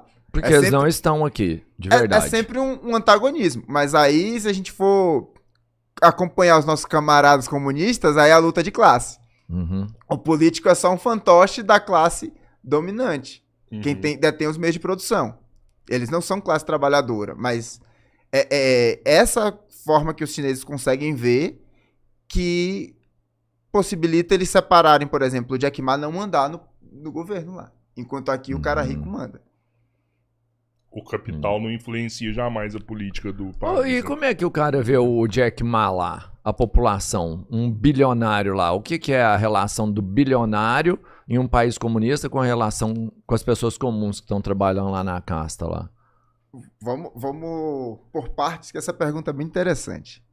O bilionário na China, ele não tem essa palavra, essa Nomenclatura. personalidade, Uhum. não tem o mesmo peso que aqui. Porque lá são 1 bilhão de pessoas. 1 bilhão e 400 bilhões de pessoas. Então, 1 bilhão na China não tem o mesmo peso que 1 bilhão no Brasil. Por exemplo, um espanhol, sei lá, o dono lá da Zara, que é bilionário. Para o cara ser bilionário, ele não tirou essa riqueza só da Espanha.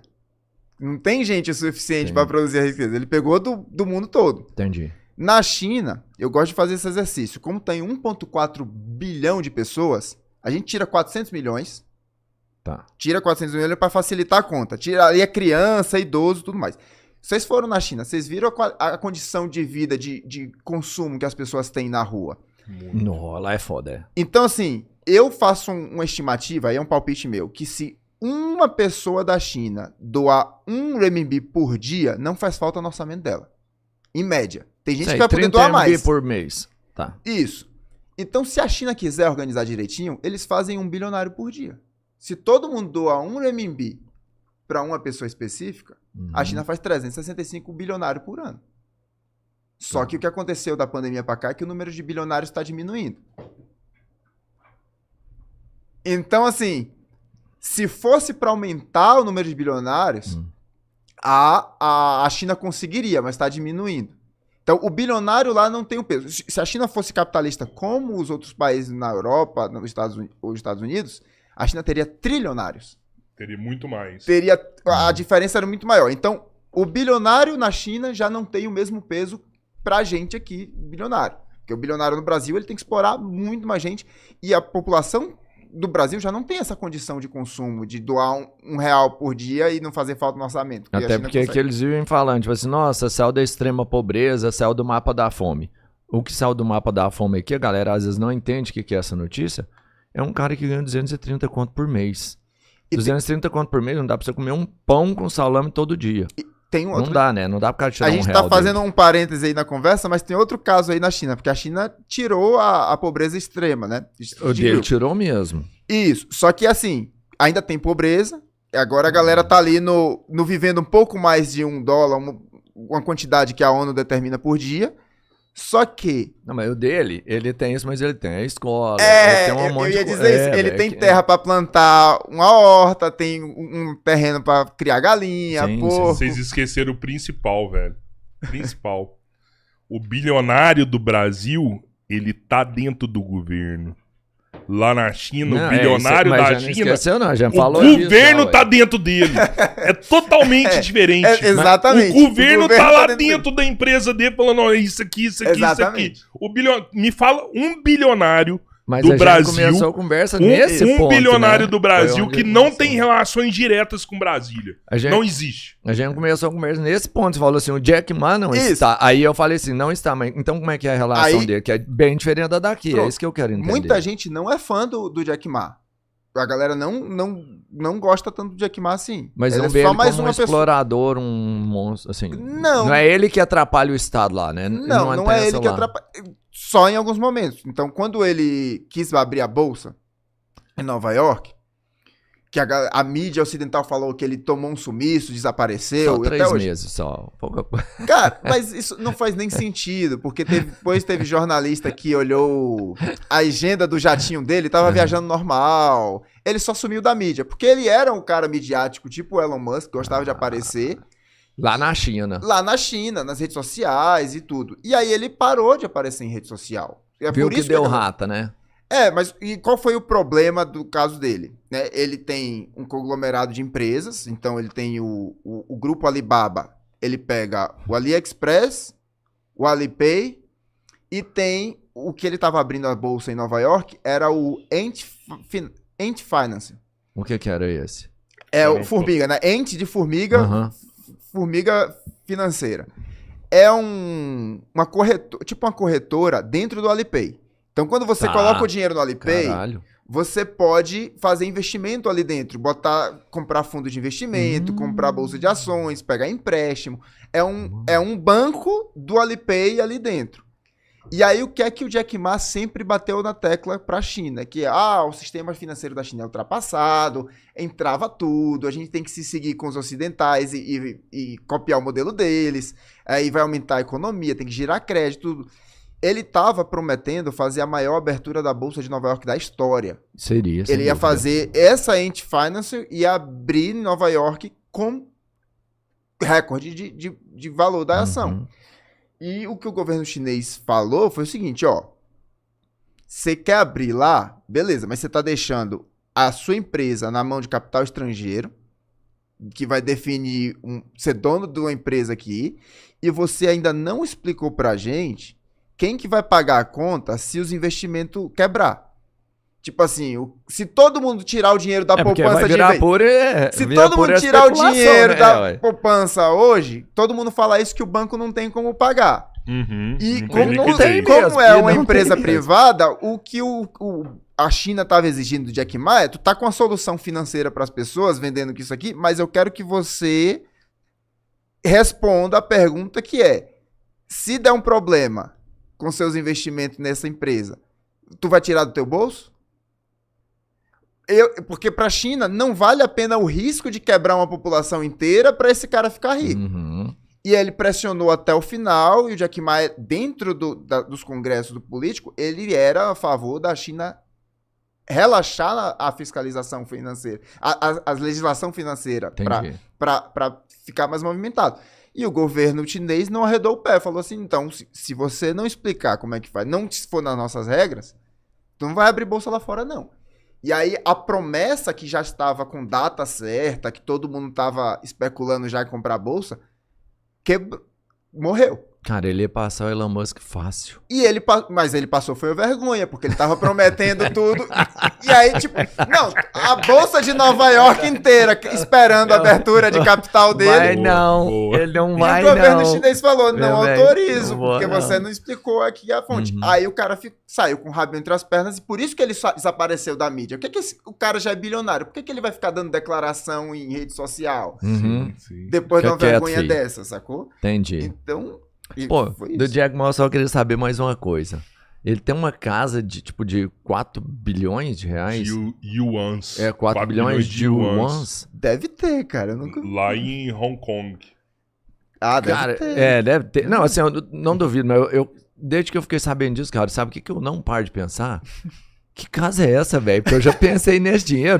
Não dá pra você imaginar o que tem Mas na casa, deve ser 4 mano. bilhões, né? Bilhões. Bilhões. É. Porque Isso aí. 4 bilhões em Hong Kong Não, é 20 4 metros bi. quadrados. É isso. 4 bi. É isso. bi. Porque É isso bi, velho. não deve ser tão grande, porque Hong Kong é tudo É muito caro.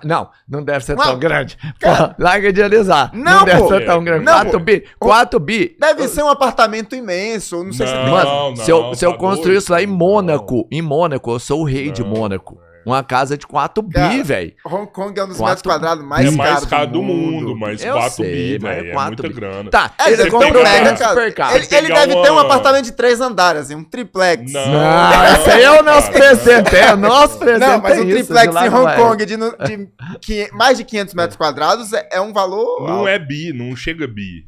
Se pegar uma Cara. mega mansão em Miami, essa mansão custa 300 milhões de Então, dólares. a casa mais Alguma cara que eu coisa já assim, vi foi é. acho que 380 milhões. Uma É, mansão. milhões de reais. Aí você vai pra cara. 4 bi. É Eu vou 4 procurar bi, essa velho. casa 4 depois. bi. Eu não tenho Não, noção mano, do mercado Mas imobiliário. com O dia que certeza, você estiver lá, manda uma foto pra mim. Eu tô na com casa. certeza o que deve ter impactado nesse valor é o fato de ser em Hong Kong, Sim, que sim, claro que é é. o metro quadrado mais caro do mundo, mundo. né? Ali é minúsculo, né? Não, e, Tanto é que super povoado e desenvolvido. É trem até do louco caramba. isso também, né? Você vê a diferença. O hotel em Hong Kong é um quadradinho, assim. É um filtro por andar. Nem no quarto tem filtro. Você vai na China... Me fala um trem, você ainda tem tem um um resort, vídeo de velho. você dentro do quarto?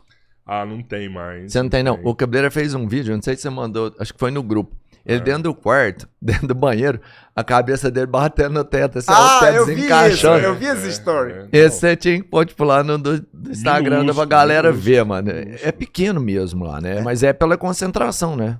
Não dá pra você. O que acontece? Hong Kong ela tem isenção fiscal. E aí as empresas querem ir pra lá. E aí como é que o governo ganha dinheiro? Já que não tem imposto de renda, eles leiloam terra. Então lá tem uma especulação imobiliária feita pelo estado de Hong Kong. Então toda vez que eles vão abrir um terreno para uma licitação, eles leiloam o terreno, vai o preço nas alturas, porque todo mundo quer ter um escritório lá para não pagar imposto. Por isso que Hong Kong acaba virando uma lavanderia de dinheiro da Ásia, porque você não tem muito que declarar de onde vem o dinheiro de Hong Kong. Então as empresas que recebem milhões e milhões no ano, às vezes bilhões, colocam a conta em Hong Kong e de lá elas lavaram dinheiro. Você notou que em Hong Kong também o acesso a... 1,6 bilhões. E é a segunda casa mais cara do mundo. Ah, e ó, o Pedrão já achou a informação, hein, E boa. essa casa aqui. Ah, mentira. Ai, que bosta de É casa. um bunker! É um bunker, mano. Aí pra baixo tem que não era 800 uma casa andar. grande. Eu Não, disse mas que isso não era é uma só a casa frente da casa. Isso Isso daqui Não, deve ele ser tá a de frente portaria. pro mar. É, isso é a portaria da guarita, casa. a guarita É a do guarita. segurança. Isso é a guarita de segurança. Que merda de Ou ela é casa. um bunker, aí pra baixo tem 700 andares Qual ali. que é o valor subterrâneo. dela? 1,5 bi. Mas de dólares. Não, é E o RAM? 175 milhões de euros. De euros. 1,5 bilhões De- dólares de Hong Kong. Tá. Dólar de Hong Kong. Não, número 22 ainda, Ah. 2 patinhos na lagoa. Eu acho que eu passei na frente dessa casa e falei, que casinha, mano, e nunca moraria aqui.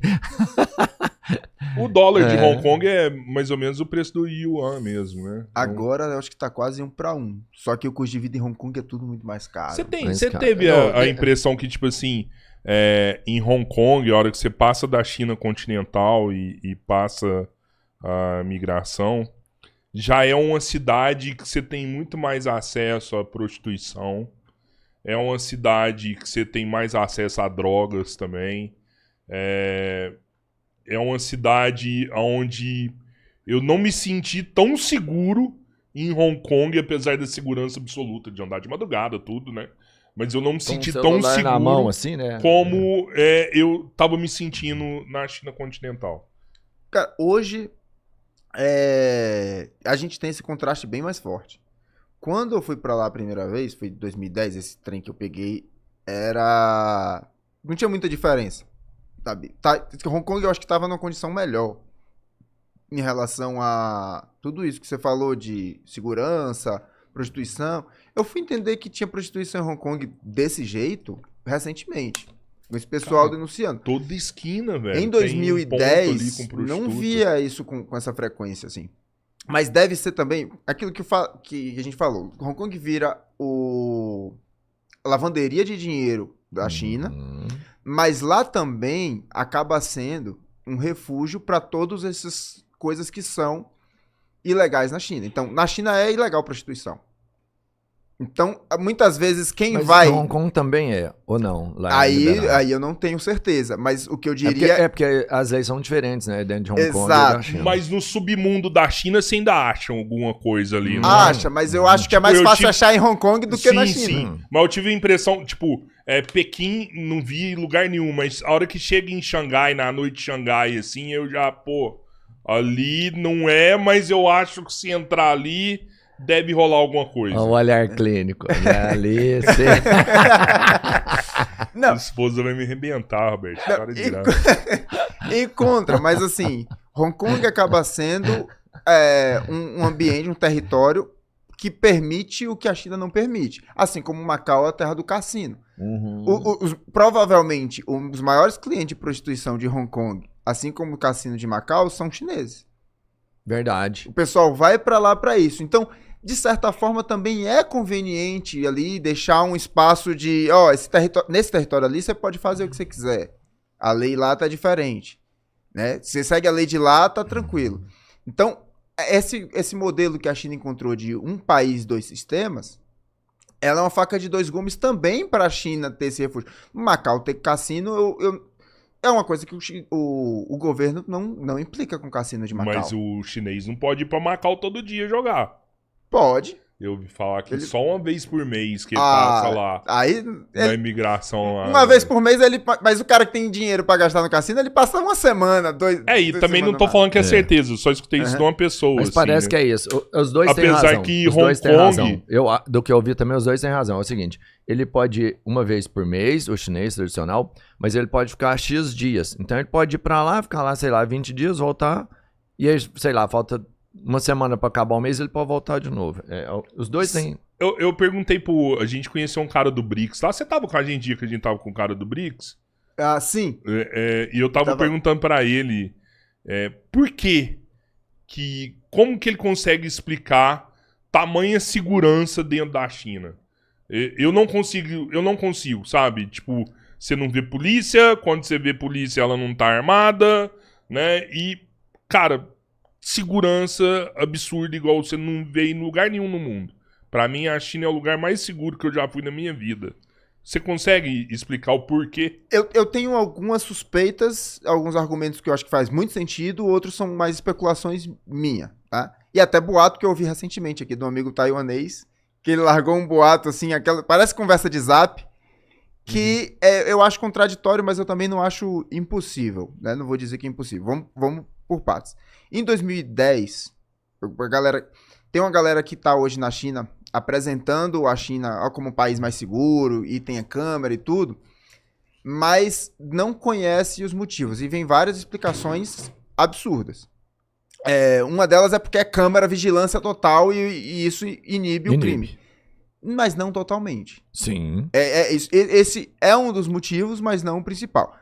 Em 2010, quando eu fui pra lá, até 2014, todos os táxis tinham uma gaiola de inox pro motorista. O motorista ele ficava preso numa gaiola de inox, assim, e, tipo assim, isolado. Você só tinha acesso ao carona, quem sentava do lado dele, e o de trás tinha uma gaiola, assim, fechando. Parecia aquele período da pandemia que os táxis botaram um acrílico, só que era uma grade de inox, parecia uma A jaula. proteção deles, isso Eu aí. perguntei e o cara falou, porque se o cara vinha me assaltar com a faca, ele não consegue roubar meu dinheiro com essa grade. Porque a porte de arma lá é muito mais difícil. Mas aí tinha assalto com arma nessa época, Com no arma início branca, da década né? passada. 2010, 2011, todos os táxis tinham isso. Aí um dia desses eu tava pegando um carro de aplicativo, eu até perguntei pro cara, ô, você lembra que há uns Da época 15 da anos gaiola? tinha lá, gaiola em volta do cara? Ele falou, eu lembro. Eu falei, quando foi que parou de ter isso? Aí ele puxou da memória assim e falou, ó, tem duas coisas que me marcaram. Quando a gente começou a trocar pros carros elétricos, a galera começou a trocar o Uber, já não, os carros, né? Quem era motorista de aplicativo, quem era taxista, renovava o carro para um carro elétrico, já não estava botando mais, e quando os pagamentos passaram a ser 100% de celular. Então, quando pagava muito dinheiro, ainda tinha salto. Quando passou a ser 100% digital, a galera parou de precisar colocar a gaiola. Mas até hoje você vê algumas grades em casa, assim, Uhum. que é resquício dessa época. Os prédios mais antigos, o pessoal tinha medo de escalarem, roubar. Então, tinha esse crime. O que eu entendo, eu cruzo os dados com o desenvolvimento social da China. Assim, a China evoluiu, o salário mais que dobrou, triplicou nos últimos 10 anos. Então, você tem essa junção, que você tem vigilância, e é muito fácil encontrar um culpado de algum furto, algum roubo.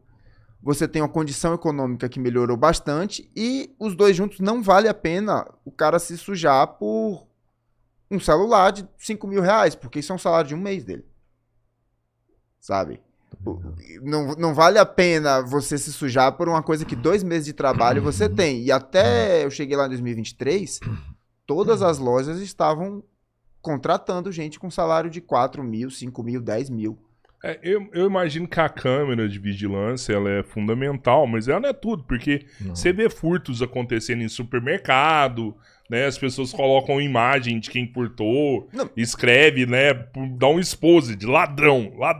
Londres tem câmera pra caramba e tá cheio de batedor de carteira. Exato, exatamente. Não, né? é Então, isso. Você pega, por exemplo, é você só quer ver câmera. a câmera de radar, se ela funciona ou não. É assim, uma análise, né? Põe um radar numa rodovia. A grande maioria vai diminuir. Se não tinha, todo mundo passa a 100. Tá lá a placa, 100, vamos supor, todo mundo tá passando a 120. Você põe a câmera, a galera diminui naquele... Tem um efeito, sim. Tem um efeito. Vai ter um maluco que passa, tem o descuidado que faz. Realmente não vai resolver 100%, mas funciona. Outro ponto aí, sim, é o que você falou, a ascensão social, acho que é... fundamental, né? Cara, essa aí acho que é indiscutível.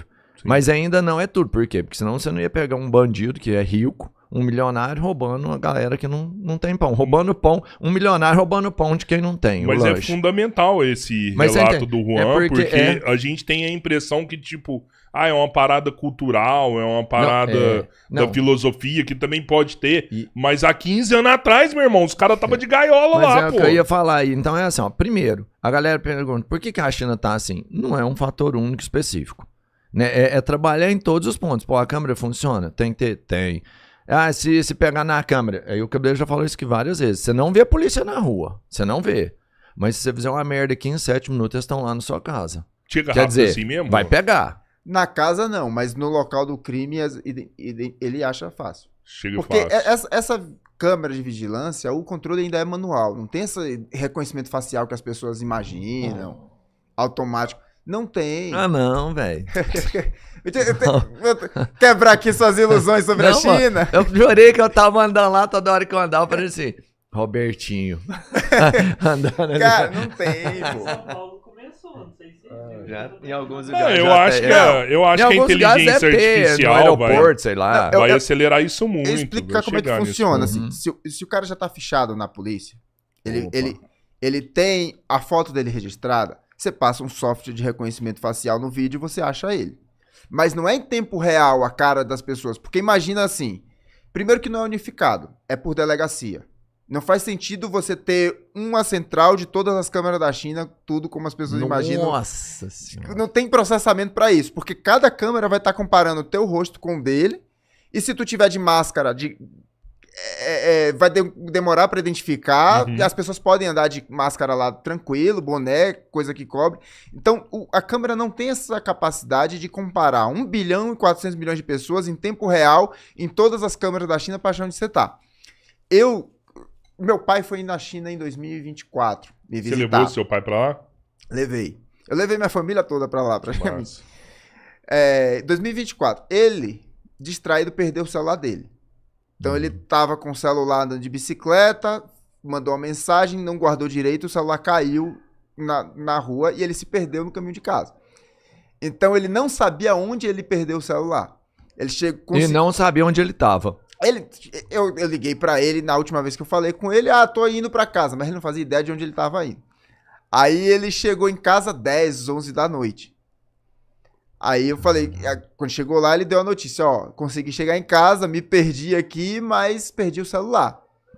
Aí, a princípio, o que é que eu ia fazer? Vamos então na delegacia, a gente volta, achando que ele tinha perdido por perto, a gente fez o caminho que ele No lembrava, último caminho. achar no chão, porque ninguém pega, não achamos. Aí no dia seguinte, eu fui na delegacia com ele, porque eu achava assim, se perder um celular, que é algo de valor, é bom dizer que perdeu, né? Pelo menos pra achar, fazer o equivalente ao BO, alguma Sim, coisa sei assim. lá, se alguém usar, sei lá, que, enfim.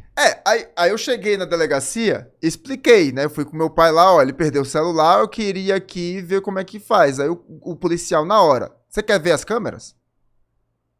Na hora, assim. Eu falei, pode? Eu quero. Aí ele falou, Que aí então... você foi voltando, velho. Aí a gente na delegacia, o cara falou, pera aí então. Aí ele pega a câmera, o policial bota a câmera aqui pra me filmar. O procedimento é esse, você assina aqui o comprometimento com as imagens, tudo, você depois ali vai pra fila na salinha e você explica pro cara onde foi que perdeu. Aí ele primeiro perguntou o endereço, aí eu disse assim, foi em tal lugar. Não é aqui a câmera não, a gente só tem imagem nesse distrito. Onde você falou que perdeu, você tem que ir pra delegacia do outro bairro. Aí eu fui lá, expliquei tudo. Aí eu fiz o procedimento, o cara filmou de novo, perguntou o que aconteceu, vai pra fila ali. E aí, eu fiquei na fila, menos de meia hora na fila, e direto chega a gente foi furtado, foi roubado. Na delegacia você vai ver esses casos.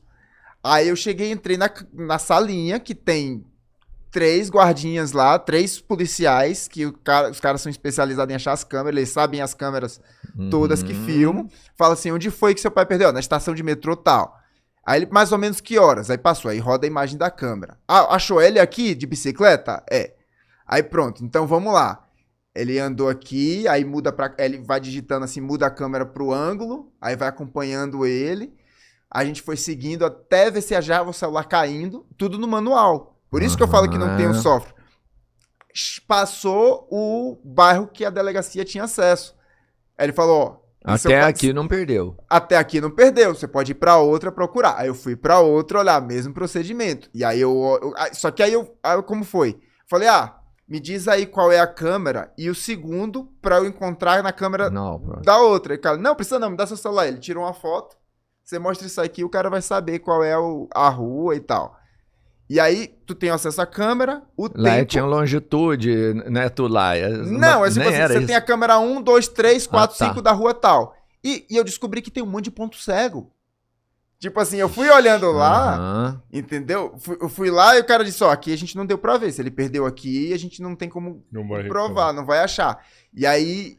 Mas o ponto cego pra um crime não faz diferença não, porque ele some aqui, ele só não apareceu nessa... Mas aqui já tá de novo, exato, entendeu? Eles vai seguir o cara mesmo. O traço é manual. Então, se tem um crime tipo um homicídio, os caras vão, no mesmo dia, achar esse cara. E no dia seguinte, eles podem ir Porque aí, primeiro eles sabem onde o cara entrou. Entrou no estabelecimento público. Aí vai pegar as câmeras do mercadinho, da coisa. Se o cara pagou com Alipay, com o WeChat, já sabe no horário tal, já sabe quem foi. Identificou quem foi a pessoa. Aí você tem na ficha o endereço e tal, no menos de 24 horas, um trabalho de investigação sério, você vai na casa do cara. Mas não precisa ter uma estrutura de reconhecimento facial com software instantâneo pra isso, entendeu? E você recebe essas informações chegando, tipo assim, pelo jornal chinês, De tipo, ó, homicídio em tal lugar, morreu um ali em Xangai, morreu em Pequim. Não. Ontem teve uma chacina ali, morreu 5. Cara, isso normalmente não é noticiado. Não tem nenhum da Atena lá, pô? Não. E eu entendo porque, assim, a ideia não é fazer um sensacionalismo sobre tragédia. Então, assim como aqui no Ocidente, do lado de cá, a gente tem um consenso que suicídio incentiva suicídio, a gente não noticia. Uhum. E terrorismo, você já não noticia o nome do terrorista, porque é a fama que eles querem. Então, você já tem um modus operandi de noticiar algumas coisas. A China entende que noticiar terror não vai trazer benefício nenhum para a população. Sério? Você tem Não tem sangue na mídia, pô. Você tem os dados das delegacias, isso não esconde, então você pode saber Você pode procurar Quantos e... furtos dados- teve, homicídio... Isso daí a academia não tem problema em É acessar. de fácil acesso isso aí? Pesquisa, sim. Você vai Secretaria de Segurança, para trabalhos acadêmicos, isso não é um problema. Aí, mas claro, tem flagrantes. Então você vai na rede social chinesa, teve atropelamento, teve gente... E a gente sabe pelos amigos, pelos boatos. Aham. Então, um amigo meu que estuda em outra universidade disse, ó, lá um estudante de graduação não passou no TCC, ficou revoltado, pegou a faca e saiu esfaqueando um monte de gente. Aconteceu isso lá. Aconteceu, só que isso não vai ser noticiado, Aham. notícia, mas a gente sabe por alguém que rolou. que rolou. soube lá, tava na universidade. Aí, outro dia, tipo assim, alguns dias depois, eu vi isso na rede social chinesa lá, no Douyin. Aí, às vezes, quando vai pra rede social, é regulamentado, vai ter censurazinhos quadradinhos e tal, mostra assim.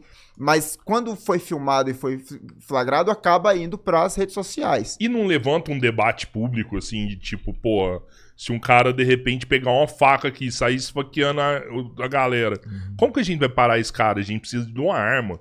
Vamos ter que colocar a arma na mão da polícia pra parar esse cara. Mas a polícia, ela trabalha lá de forma que para. Inclusive, tem imagens das polícias neutralizando essas pessoas, como elas trabalham, né? Não sei se vocês perceberam. Com arma de choque, bala de Não borracha. sei se vocês perceberam, na China tem vários lugares. Eles têm tipo uns garfão, é com isso? É. Eles seguram o cara no Tem garfo ali? Toda estação de metrô, entrada de shopping, você tem um kit polícia. É um capacete, um escudo de acrílico daqueles anti-choque, um garfo e às vezes tem um laço. Um negócio que enlaça a pessoa. Esses equipamentos, eles ficam espalhados pela cidade, entrada de shopping, metrô, em vários pontos estratégicos onde tem concentração de pessoas. Mas isso não, você viu, Robertinho? Não vi, não, então, cara. eu tô falando, tô tentando ver. Eu não tenho Isso lembrança. não fica Exposto, na mão assim, do policial. É tipo um extintor de incêndio. Fica ali num cantinho.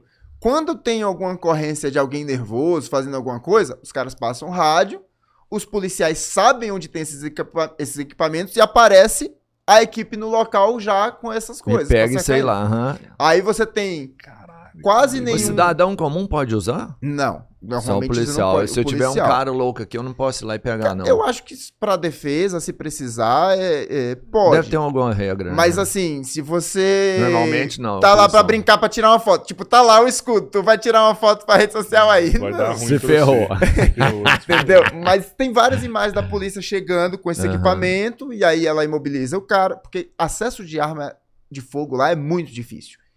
Então, e o estrago que uma pessoa faz com faca é muito menor do que com arma de fogo. Ó, já me falaram especialistas Depende. que, por exemplo, se tiver numa multidão mesmo, às vezes, vamos pensar, uma lâmina, sei lá, um facão, alguma coisa, consegue fazer um estrago, às vezes, maior do que o... Mas é um especialista falando também, eu não sei, enfim, não... não tem jeito de medir isso mesmo.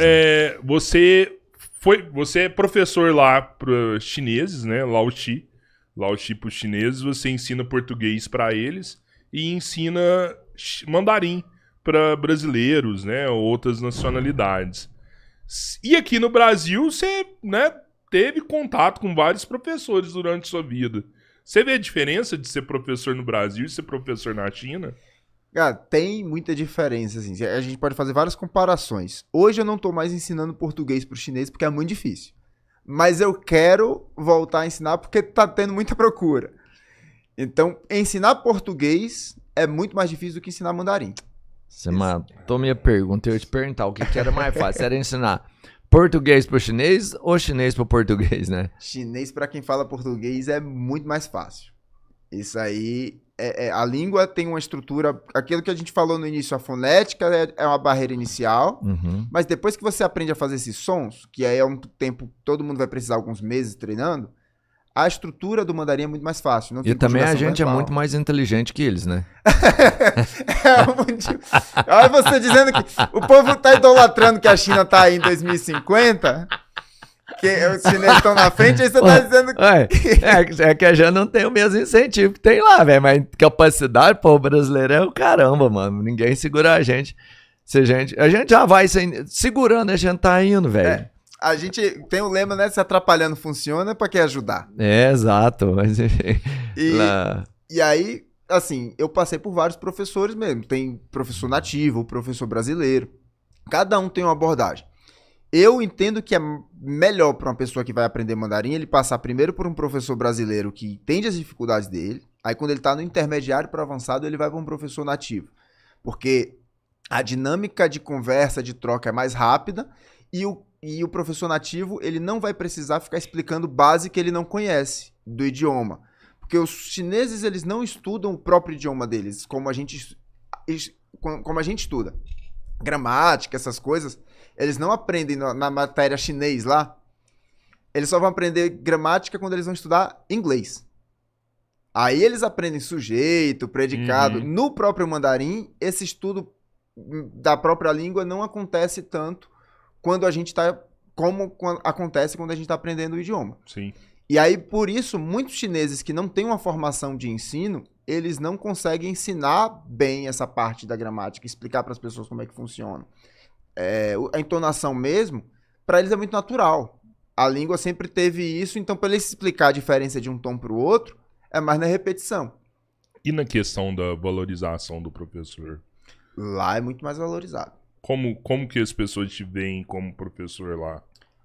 É Aqui, sei lá, eu acho que aqui no Brasil, se você fala pro seu pai que, você professor, seu pai, tá bom, mas vamos ver se pode ser outra coisa, né? Você tem chance.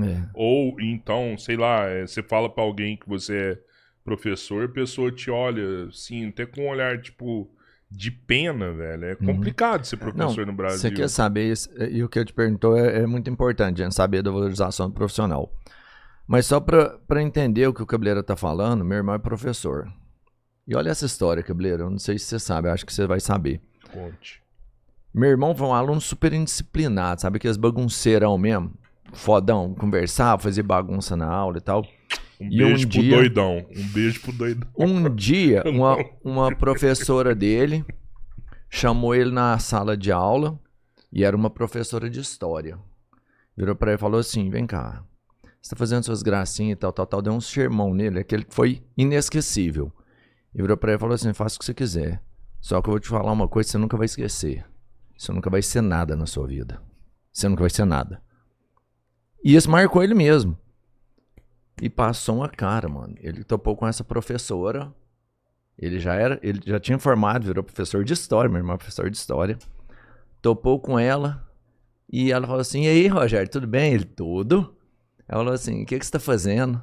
Rapaz, ele encheu o peito. Ele falou assim, sou professor de história. Falou pra professora dele. Porque ela falou que nunca seria nada. Ela virou pra ele e falou assim, bem feito. Você vai viver agora tudo que você me fez viver. Isso é um professor no Brasil, entendeu? Pesado. Ela falou pra ele, ele imaginou que ela ia falar assim, pô, você venceu, você é foda, você foi a mesma coisa que eu fui na minha vida. E ela foi uma professora de muito sucesso, ela é reconhecida aqui na cidade. Só que é a dificuldade do professor aqui, entendeu? De não ter valor nenhum pra ninguém mesmo. Entendeu? Quando ele achou que foi o máximo, ela deu um choque de realidade pra ele e falou assim, agora você vai ver tudo o que eu vivi. Cara, isso é pesadíssimo de ouvir, porque você tem um professor quase que desejando mal pro outro, né? Você agora vai sofrer o que eu sofri. É uma realidade, ela viveu isso, entendeu? É porque, assim, na China o professor é muito respeitado. Uhum. Inclusive, uma pessoa que a gente trata como filósofo, mas na China ele é um educador, é o Confúcio. a China não vê o Confúcio como um filósofo que a gente vê. Ele é um grande educador. O Confúcio seria um Paulo Freire de 2000 anos atrás, mas só que não que fez um pedagogo, como ensinar as pessoas a ler, escrever. Ele é um cara que ensinou a sociedade como ele deve ser. Daí que vem o confucionismo. O Confúcio, ele pensou como a sociedade deve funcionar para dar certo. Então, o Confúcio, ele tem diversas coisas que ele escreveu que influenciaram a sociedade chinesa até hoje, e ele é praticamente contemporâneo de Platão, ali, Aristóteles. Foda. Coincidência. Aham. Então, ele é um pensador que a gente estuda pouco, mas que moldou a sociedade chinesa, como deve ser. Então, os chineses, por influência do confucionismo, tem uma questão de cada um assumir o seu papel. Como é que funciona dentro da família da China? O pai tem que ser pai, a mãe tem que ser mãe e o filho tem que ser filho. Agora, quando a gente pergunta o que é ser pai, o que é ser filho, o que é ser mãe, é muito difícil de explicar. Mas quando você contrasta as duas posições, você sabe muito bem quem está agindo como filho e quem está agindo como pai. Uhum. Então, o Confúcio, ele tem isso de cada um tem que assumir o seu papel. Professor e aluno. O professor tem que agir como professor, o aluno tem que agir como aluno. Cada um tem a sua obrigação e seu direito, né? Quando você coloca assim, o governante, você tem o governante, você tem o cidadão e você tem a pessoa que é funcionário do governante. É muito comum a gente ver o funcionário do governante querer agir como governante. E quando você contrasta as posições, você começa a entender, esse cara não está agindo como ele deveria estar agindo. Então, Confúcio, ele deu essa ideia para a sociedade que até hoje é isso. O professor é professor, o aluno é aluno. E o professor, ele tem um papel fundamental na formação da sociedade. E aí ele tem o respeito. Lá até hoje, o professor é uma profissão muito valorizada. Não tem uma diferença salarial tão grande das outras profissões. Então, a maioria dos meus colegas de mestrado, os chineses, quando vai para ensinar mandarim para estrangeiro, eles recebem pouco, não recebem muito. Para o gosto deles. Para o brasileiro, isso é quase 5 vezes mais que um professor de chinês recebe aqui. Você consegue... Quanto que um professor de mandarim ganha aqui no Brasil? Cara, aula particular vai variar de cada um. Ele vai cobrar a hora entre R$80 a R$200. Quanto que consegue dar de aula por mês? O que ele fecha no final do mês aí? Uns 4 a 8 mil reais, até 10 mil reais. Trabalhar muito numa cidade tipo São Paulo, que tem muita demanda e ele tem uma boa didática. Aí ele consegue cobrar um preço bom. Mas ele tem que ir morar num centro urbano, onde hoje, ele vai gastar permite mais, online, tudo, né? Hoje permite muita opção online. Mas quando você consegue ganhar muito mais na China? Não sei, se você não quiser falar também, tá hoje bem. a minha empresa é no Brasil. Hoje a gente tem uma escola... Eu tinha uma escola física lá em Salvador. Com a pandemia a gente ficou só online. E por ser online eu fui fazer o mestrado lá. Mas a minha empresa opera no Brasil. Então hoje eu tenho um modelo que eu fiz de material próprio, com aulas gravadas e tem encontro de conversação. A gente tem outros professores. Hoje eu tô mais como diretor de escola do que como professor. Entendeu? Porque eu tô coordenando tudo. A gente tem mais de 2.000 alunos lá na plataforma. Então, hoje eu não tô muito em sala de aula. Só o projeto que eu faço aula no YouTube. Toda semana a gente faz aula ao vivo. Você faz o conteúdo e põe lá no YouTube. E aí e eu gravo as aulas internas do curso, do material que eu tô desenvolvendo. Na verdade, eu tô atualizando. Depois do mestrado, eu tenho material lá, a gente tá atualizando o material. Então, hoje o meu parâmetro como professor é diferente. Mas um professor que trabalha para uma escola no Brasil, full time, ele pode ganhar aí de R$2.500 por mês, dependendo se for uma escola de vários idiomas, aquelas escolas que ensinam vários idiomas. Sim. Bota mandarim também, ele vai querer pagar muito pouco pro professor. Eu posso falar aqui que trabalhei nessas franquias de idioma, quando eu voltei de Taiwan lá para 2012, 2013. Me pagavam R$25 a hora aula para professor de mandarim. Eu passei um tempão trabalhando assim, aí depois eu fui aprendendo a ensinar, tendo aula particular e foi subindo o valor da hora. Inclusive, esse é o segredo dessas franquias, né? Achar o professor que paga o menos possível pro cara ensinar. Ele cobra a mensalidade. E vende a mensalidade lá em cima, né? Exato. É foda. O professor de mandarim no Brasil, numa escola dessa, ele recebe muito menos. Na China, ele consegue tirar uns 8 mil a 12 mil renminbi. Lá, eles têm uma política de preço fixo com um variável para cada hora que ele dá. Então, quanto mais aula ele trabalha, ele aumenta o salário dele. Mas ele ganha. Mas ele tem algumas escolas trabalham isso, com um piso. É foda isso, né? Tipo, o salário mínimo da China já vale muito mais que o salário mínimo do Brasil. E mesmo assim, ninguém ganha salário mínimo lá. Todo mundo ganha muito mais. Eu não sei por que no Brasil o mínimo virou a regra. Não só para salário. Quando a gente fala de educação também, eu sou formado em administração. Aí eu tive que estudar administração pública. E um dos trabalhos que eu peguei foi sobre educação no serviço. Uma coisa que a gente fala muito, o Brasil segue a mesma recomendação da ONU de horas que os alunos vão estudar, 800 horas por ano. Aí quando eu fiz as contas, assim, você tem 200 dias no ano letivo.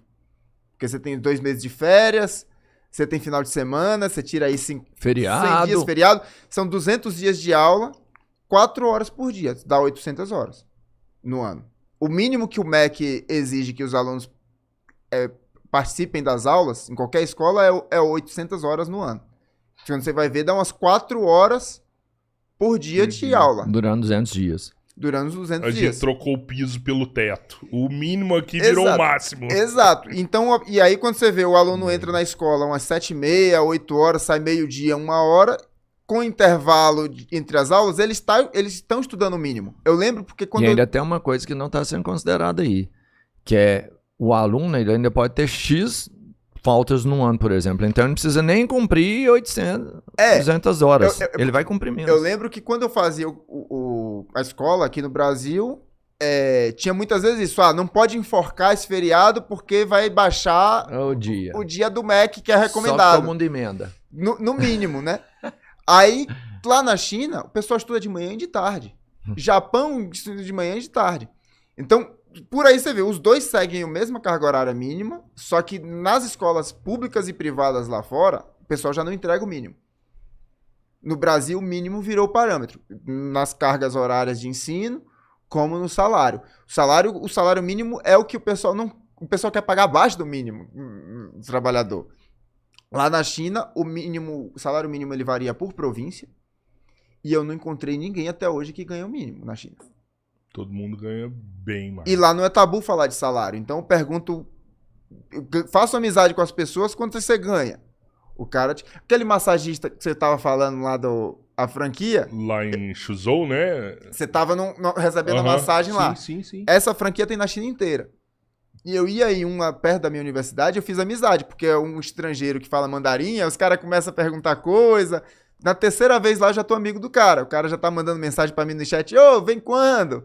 Ele já quer ganhar cliente. Véio, aí eu converso com eles, eu pergunto, qual é o seu salário aqui? O cara falou, 8.500 renminbi.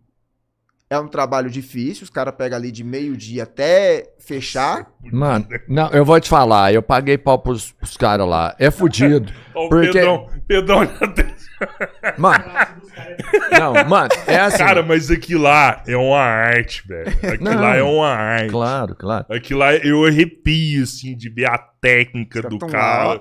Não, e o cuidado que eles têm com o pé, a preocupação com o pé. Aquilo lá é lindo demais. Mano, é assim, lindo. O cara ganha bem. Mas não poderia ser diferente, não, mano. A técnica, igual o Gabriel falou, não é só fazer a força. O cara tem uma técnica, ele tem um manejo. E ele tem a parte física, que é a força, mano. Você acha que você vai sentar lá, os caras vão fazer... Os caras... Eles têm um osso aqui. Eu não sei, eles devem ter desenvolvido uma técnica. Esse cara passa o osso na gente assim. Chinesinho magrinho, velho. Ele me pegou e me quebrou inteiro. Então, o cara é pequenininho, né, velho? Agora, o mais complexo ali daquela profissão é você ficar de cócoras ali o tempo todo, né? O dia inteiro ali você tá agachado assim, ali, com as costas encurvadas ali. Eu vou falar, essa hora eu acho que você adapta. A parte da força. Bert. Não, de cócoras eu fico, porque quando eu tirava leite lá, eu ficava.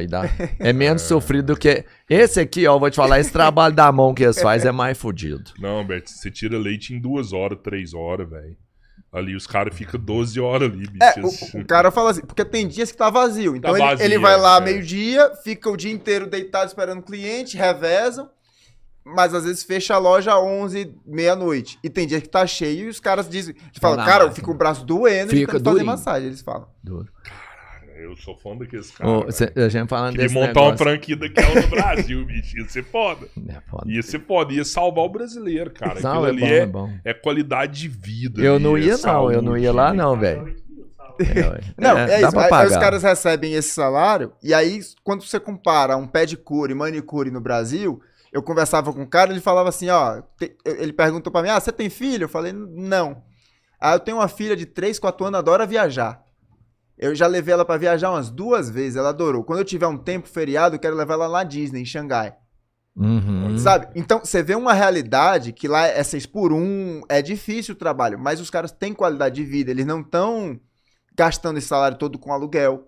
Porque os aluguéis É baratos. 6 por Mas 1 lá, eles não acabaram com a 996 lá? Você falou da Disney, e já que a gente vai falar de trabalho, eu fui na Disney lá. E a gente tava com um cara na fila e tal, falou que era brasileiro e tudo, né? Eu até tenho esse vídeo. Aí ele falou assim, porra, e como é que você sai, vem aqui, fica aqui esses dias tudo passeando, como que é lá? E aí a dúvida que a gente teve é tipo assim, pra eles é mais difícil sair e ficar um tempo longe do serviço? Menos burocrático, mas é possível. Porque assim, é menos tempo, mas varia muito de trabalho. Porque as empresas privadas têm muita liberdade para negociar ali. Uhum. Só que assim, 996, vamos lá. 996, esse regime, ele oficialmente, ele não existe. Ele, na prática, ele funciona, mas oficialmente ele não tá lá como esperado.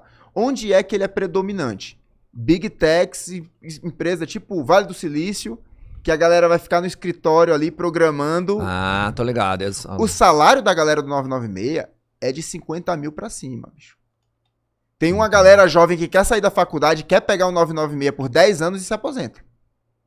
Porque ganha 70, 80 mil de Ganha por mais mês. que o cara do Uber ali, que o cara da entrega. Ganha mais. Porque o cara do Uber, eu tô falando do Uber da entrega, porque esse Você cara também também fica, trabalha 996. Mas aí é no controle do tempo dele, não é obrigatório. Não é obrigatório. Não, e outra coisa, não é a mão de obra, né? Não é mão de obra especializada. O cara de TI, esse cara né? Porque assim, Ele vale mais. a legislação da China é 40, 44 horas, muito parecido que nem aqui. Isso. Só que isso só vai funcionar em servidor público, todos os concursos públicos, porque lá tem muita estatal. Aqui a gente só tinha Isso. Petrobras. Lá você tem todas as empresas construtoras de estrada, de ferrovia, pedágio. Você tem muita empresa estatal, concurso, tipo Correio, que é concurso. Hidrovia, 400 milhões de pessoas lá trabalham. O metrô, tudo estatal. Meus amigos do mestrado, eles queriam ir professores, né? Eles queriam ensinar em escola de ensino fundamental, chinês para chineses, por causa dos benefícios. Você trabalha numa escola, você tem férias 2 vezes por ano, você tem as férias de inverno e as férias de verão, você tem auxílio e insalubridade quando você tem que dar aula no verão muito calor ou muito frio. Eles têm bolsa. Então, tipo assim, o salário do professor lá, que os meus colegas queriam a vaga de concurso, juntando com o papo de professor, Uhum. é mais ou menos uns 12 mil RMB por mês. Vive bem. Mais os benefícios. Com os que você falou. benefícios, vai pra quase 20. Nu. Caralho, velho. Porra. Vai, dependendo Ei, da doidão, escola. você dá na aula aqui, Dependendo vai da dar aula escola, na China, dependendo porra. Nossa, do bicho. do concurso que você passa. Quando você vai para a escola privada, você vai trabalhar um pouco mais, vai ganhar ali de 7 mil a uns 14 mil. Mas tem escola privada lá ainda? Tem, mas eu digo assim... O governo não tava tentando acabar Eu falo com isso assim, aí? eu falo de escola, por exemplo, de idiomas privada. Escola... Tá. Não é escola, porque, por exemplo, não é não o é escola do colegial, ensino não é ensino fundamental, médio, ensino não é o médio. médio. Existem essas, mas eu tô falando aqui de salário de professor de mandarim. Mas o governo tá tentando acabar com essas escolas, não tá não? Não. É diferente. É o reforço escolar não autorizado. Tá. que tá. Porque assim, tem escola pública, que é a maioria que as pessoas estudam, que é designado pela Secretaria de Educação do local. Você não escolhe onde você vai matricular seu filho.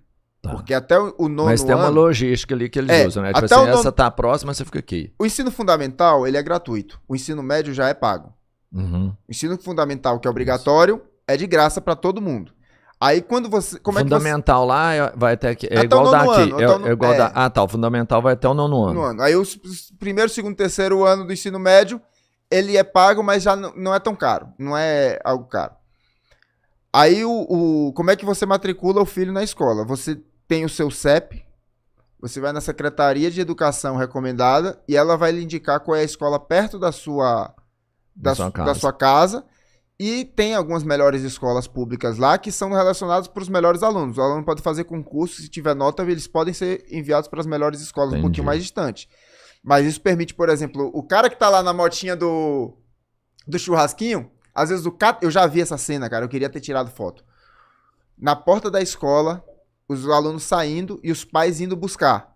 A mesma escola, porque é designado pelo governo, o cara que é catador de papelão naquela motinha que tem uma carroceria, botou o filho atrás, no meio dos papelão pra buscar, e o cara que tem um Porsche Lamborghini, né? tá na mesma escola, buscando o filho.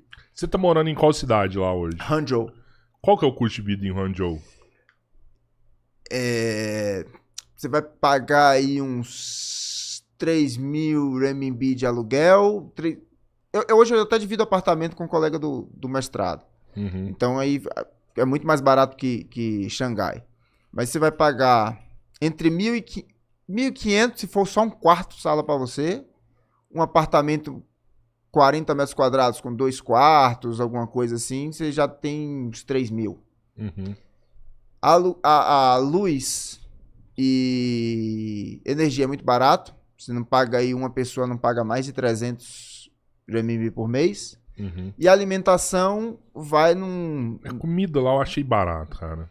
Tem de tudo. A comida chinesa local é muito barata. Você vai pagar R$10 num prato de comida. Um prato, né, cara? Ou se a pessoa é estrangeira e só quer comer comida ocidental, espaguete, aí você vai pagar ali uns R$100 por refeição ali. Mas... Eu sou um churrasco. Churrasco é caro. Churrasco carne Caralho, cara. Nunca mais pegará um churrasco na China. Churrasco de 300 conto sem direito à carne. Engraçado, falei, puta, velho. Você falar que paga aluguel, a gente escuta falar que na China não tem. 90% das famílias tem casa própria, tudo. Mas não tem especulação, né, também porque imobiliária. Na casa é família, né? Isso aí é outra coisa, conceito que é diferente. Na China, eu descobri, depois que eu fui morar lá, que a unidade mínima de uma família, de uma sociedade, não é um indivíduo, é uma família, que faz muito sentido. Então, tradicionalmente na China, você não tem a luta pelos direitos individuais. É o direito da família. Até porque o indivíduo não se cria sozinho no meio do mato. Mowgli não existe na vida real.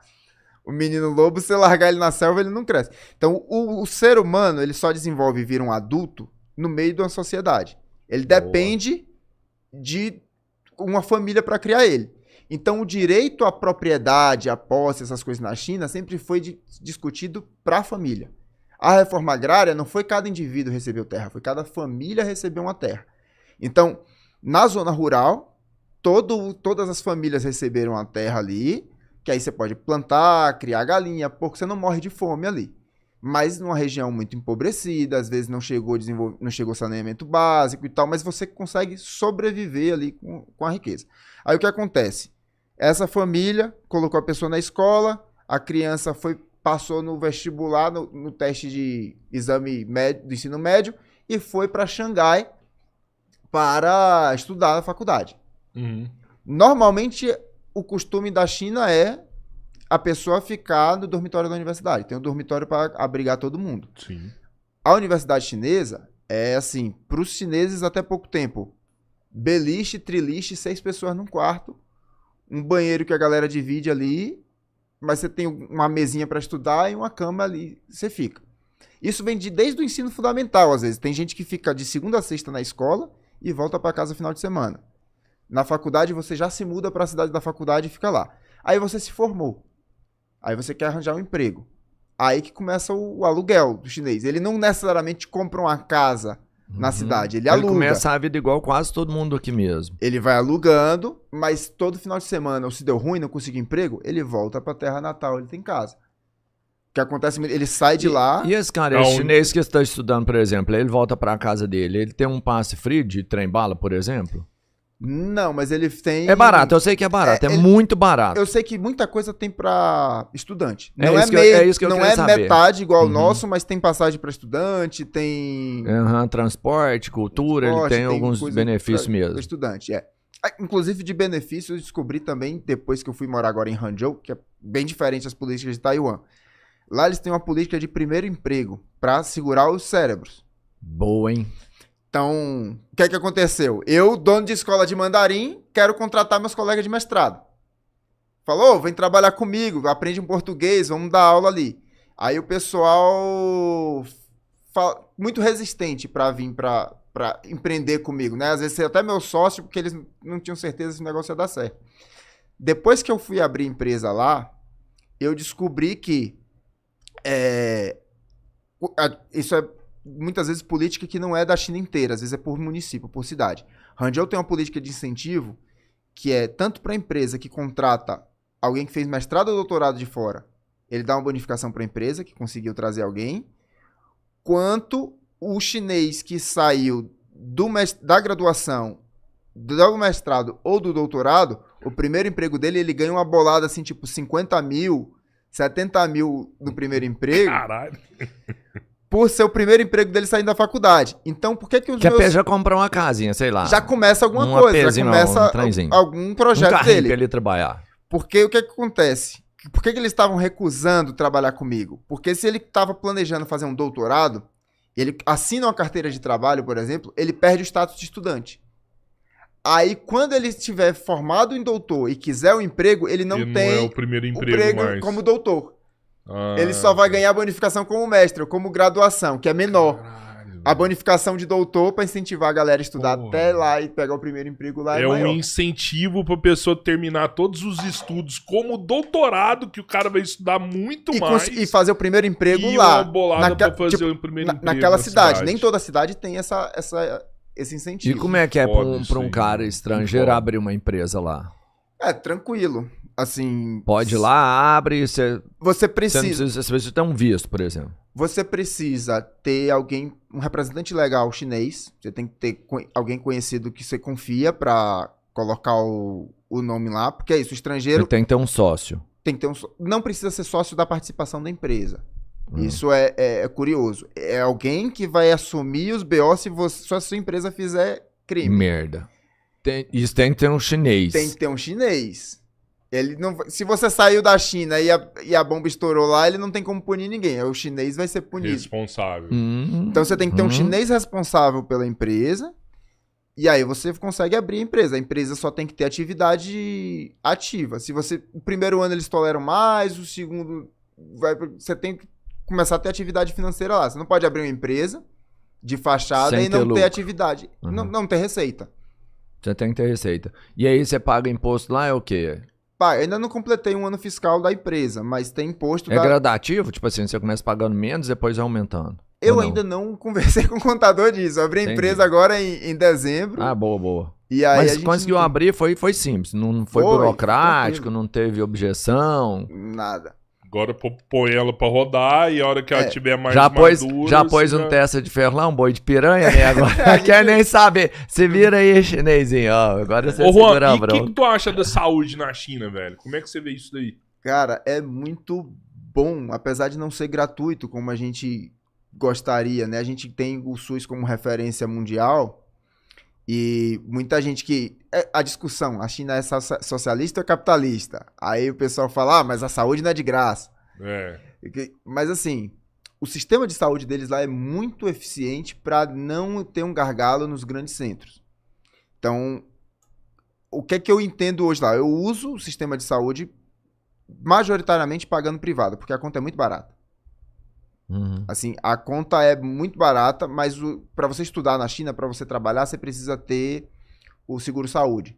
Então, o seguro-saúde cobre a maioria dos custos de cotidiano. É uma garantia que vai te bancar lá se der alguma merda, você precisa ter essa garantia. Imagina assim, você caiu da escada, quebrou uma perna, foi atropelado na motinha ali. Você tem um seguro que vai cobrir a maioria das despesas de acidentes. Mas eu ouvi falar que esse seguro não passa de R$30 por mês. Depende do seguro. O custo, quanto você paga pra ele. Quando eu tava na universidade, de estudante eu paguei, eu acho que 600 RMB por ano. Foi isso que me falaram mesmo. Mas vai dar aí uns 600. 50 conto por mês. 50 É. conto. E aí ele tem toda uma 40 política conto. lá de reembolso pra alguma coisa. Por isso que é uma burocraciazinha, porque você primeiro paga e depois você tem que acionar ele pra reembolsar. Não, eles me falaram 600 RMB a cada 2 anos. Varia isso. de cidade. Foi isso que eles E me falaram. varia- Entendi. Estudantes que eu encontrei lá em Pequim. Falou, cara, eu pago 600 a cada 2 anos. E eu falei, pô, Possível. 30 por ano. Não sei. É porque muda, O né? meu de Hangzhou eu paguei 600 por ano. E é isso, porque Hangzhou é uma das melhores universidades da China, né, cara? a que eu tô ganhou ali, saiu em primeiro lugar de publicação acadêmica no começo desse ano. Que louco. Passou Nível as- mundial mesmo. Ranking Pô, mundial. deve ser uma estrutura absurda, né? Entrar É. dentro de uma universidade Ali dessa, né? Eu não tinha ideia Então, quando eu fui pra lá. e como Uma é que você- cidade, o negócio lá dentro. Tem vários campos gigantes. Como é que você classifica pra entrar numa universidade dessa? A universidade, ela não é tão difícil, Inacessível, assim, não é tão inacessível, não. inacessível. É trabalhoso, porque o processo deles é olhar além da nota.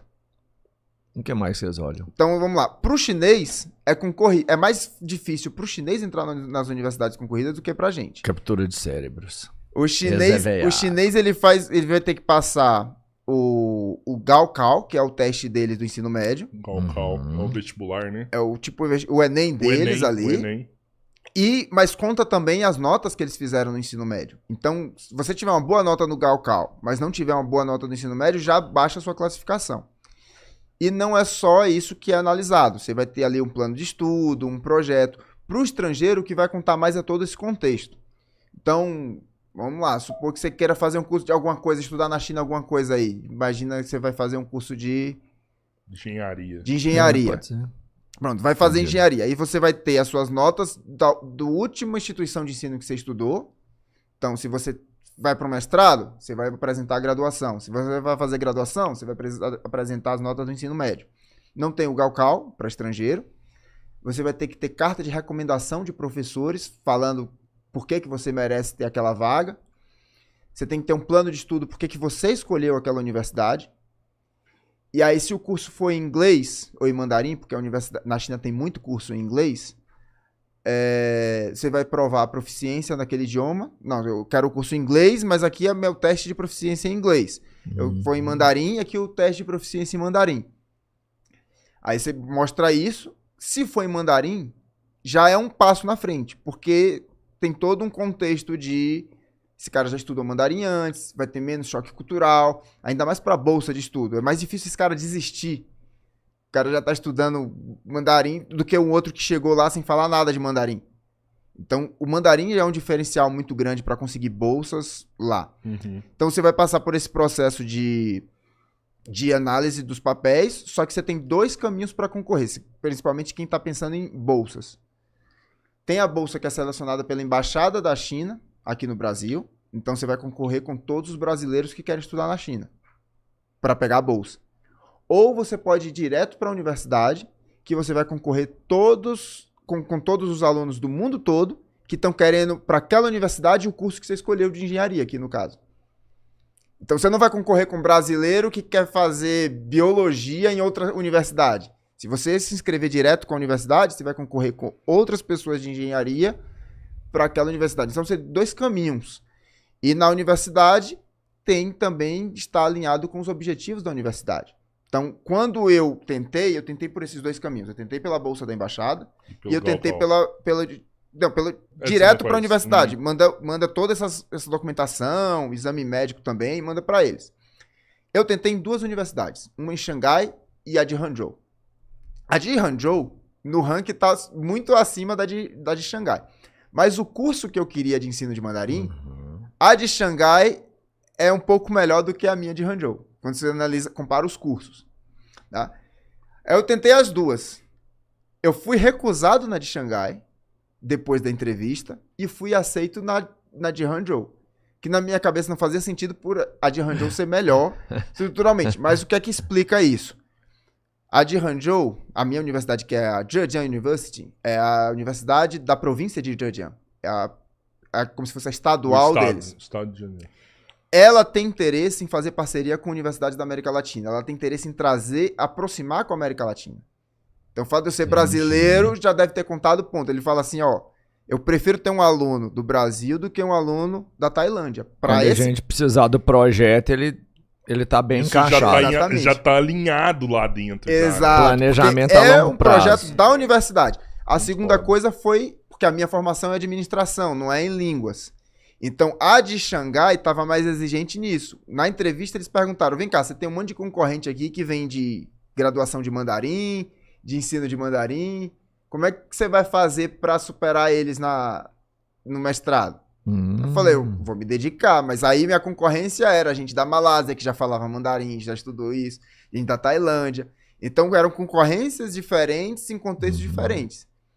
E aí eu falo aqui um recado pra galera que quer estudar na China, não desiste no primeiro ano não. Você pode tentar em várias universidades várias vezes, porque todo ano a concorrência tá mudando. Então você pode ser que essa vez você não foi aprovado numa bolsa, mas se você quer realmente estudar na China, ano que vem tenta de novo. O português tem muita influência do latim, né? Sim. O mandarim tem alguma língua de referência, assim? É o mandarim antigo. Originária, ué. Tem um antigo. O que eles chamam de mandarim antigo. O que Confúcio escreveu tá em mandarim antigo. É como se fosse o latim para eles. Os chineses não sabem ler. Nem todo mundo consegue entender o que Confúcio escreveu no original, não. Caraca, tem que fazer um curso ali de... É o que você falou, tipo assim, o mandarim, ele é uma língua originária mesmo. É como surgiram várias outras que não estão em desuso. Você até falou, o mandarim hoje é a língua mais antiga que continua em uso até hoje, né? Mas imagina antes, né, dela ser original. Como que foi a origem dela, né? Da onde que ela veio, né? Isso que é interessante, você ver uma língua de 6 mil anos. Aí você pega aqui no Ocidente, a gente não tem documento de 2, 3 mil anos. Imagina esses caras aí, velho, eles têm documento de 6 mil anos. E pra eles é possível, sabe por quê? Eles é que inventaram o papel. Então, né, o papel... Quando a gente nem imaginava o que era, eles já tinha papel lá, velho. Dá uma curiosidade legal aqui. O chinês, a galera tem uma suspeita, não tem a evidência, de que ele surgiu das pegadas dos animais. Então, quando a galera saía pra caçar, você sabia, ó, esse animal foi pra cá, a galinha foi pra cá e a onça tá aqui. Você tem um desenho no chão que representa a onça, você tem um desenho que representa a galinha. Então daí começou a surgir desenho no chão que representava tudo. Sacou? E antes da escrita, os caras já representavam o número por nós de corda. Aí tem registro. Como? Você faz um varal de corda, tá. um nó de um jeito, tipo, dependendo do nó que você faz, passa um número diferente. Não precisa ser tipo só... um ábaco de nó. Não precisa ser 10 nozinhos pra representar 10. Tu faz um nó diferente... E tem um outro nó ali mais embolado que é o 1000. Tem outro nó... Então os caras já se comunicavam antes por nós e a suspeita é de que a escrita do chinês surgiu das pegadas. Os caras começaram a associar animal com símbolo no chão e começou a fazer esse risco no chão. Galinha era 4 risquinhos, onça era uma bola. Caralho. Você falou de contar em número aí? Dá pra você contar de 1 até 10 com as mãos aí? Ah, sim. Você tem 1, 2, 3, 4, 5, 6, 7, 8... 9 e 10. Ah, sai fora. Repete isso aí. Uma mão só. Não, repete isso aí. Você tem 1, 2... Você pode fazer 1, 2, 3, 4, 5, eles entendem. 1, 2, 3, 4, 5, eles entendem. Aí você vai pro 6. Isso aqui é 6. Esse aqui é o 7. Mas tem uma variação com 7, agora eu tô lembrando. Esse... 7 é assim, né, não, mano? 7... Tem variação regional. Essa é do surdo e muda, tem variação regional. 7 pode ser assim ou assim, porque assim escreve o 7 em mandarim, quase, com corte. Ah, tá. O 7 em mandarim é tipo de cabeça pra baixo. Esse daqui é o 8. Ah, não. Tem o 8 também que é assim, que é representando o ideograma. Tá 8. Ligado? Esse daqui, eu acho que é o 8 ou 9. Esse aqui, esse é o 9. Faz assim, 9 e o 10. Se eu chegar na China e falar assim, eu quero 8 desses. Ele vai me entregar 8. Você usou? Funcionou? Sério? 6? 6.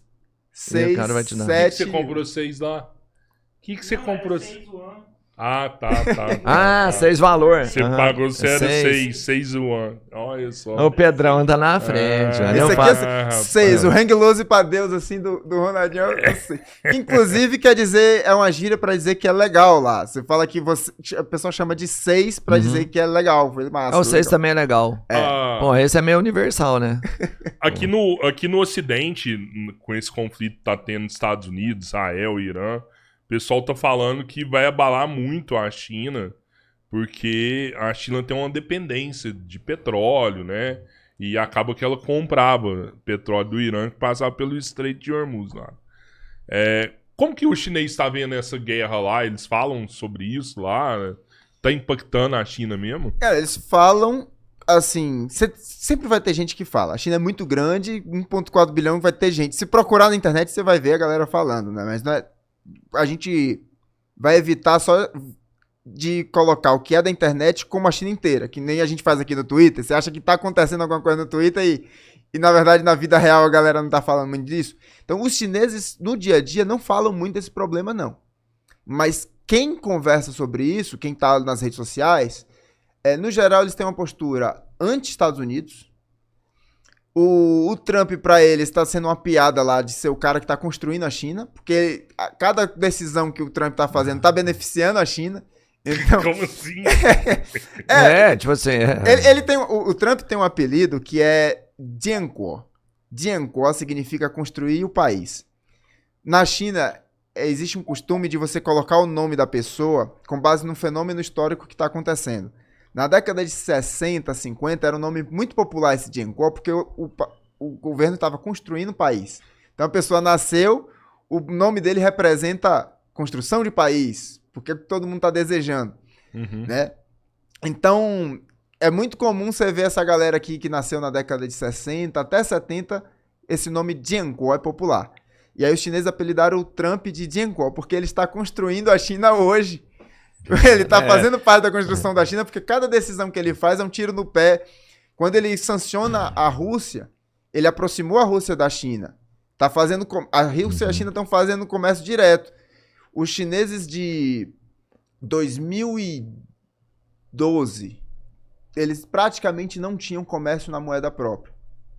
Até 2022, em 10 anos, eles começaram a adotar o renminbi para a troca. E aí, ano passado, eu vi a notícia que pela primeira vez a China fez 50% mais um das transações, passou mais da metade das transações que eles fazem no mundo em uso de renminbi. O dólar estão usando cada vez menos. Mas isso é fenômeno das políticas econômicas que os Estados Unidos faz. Se você sanciona qualquer pessoa que desobedece o que você Não quer... pode usar o sistema SWIFT e os caras vai... Não, os grandes países que não querem ser sancionados não querem correr o risco. Tipo assim, a Índia não quer correr o risco que daqui para amanhã os Estados Unidos façam uma sanção do SWIFT para eles. Então eles preferem comprar o gás da Rússia e qualquer coisa com a China direto na moeda deles, porque se for sancionado eles garantem uma parte. Então todas essas decisões que os Estados Unidos têm tomado nos últimos 10 anos, e o Trump tá virando piada nisso, tá contribuindo para o crescimento da China e para o crescimento da influência da China.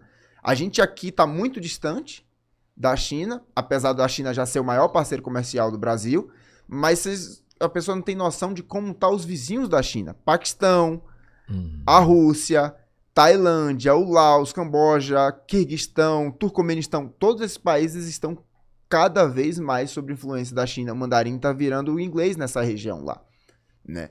E África, então, tá todo mundo dizendo, o chinês está colonizando a África.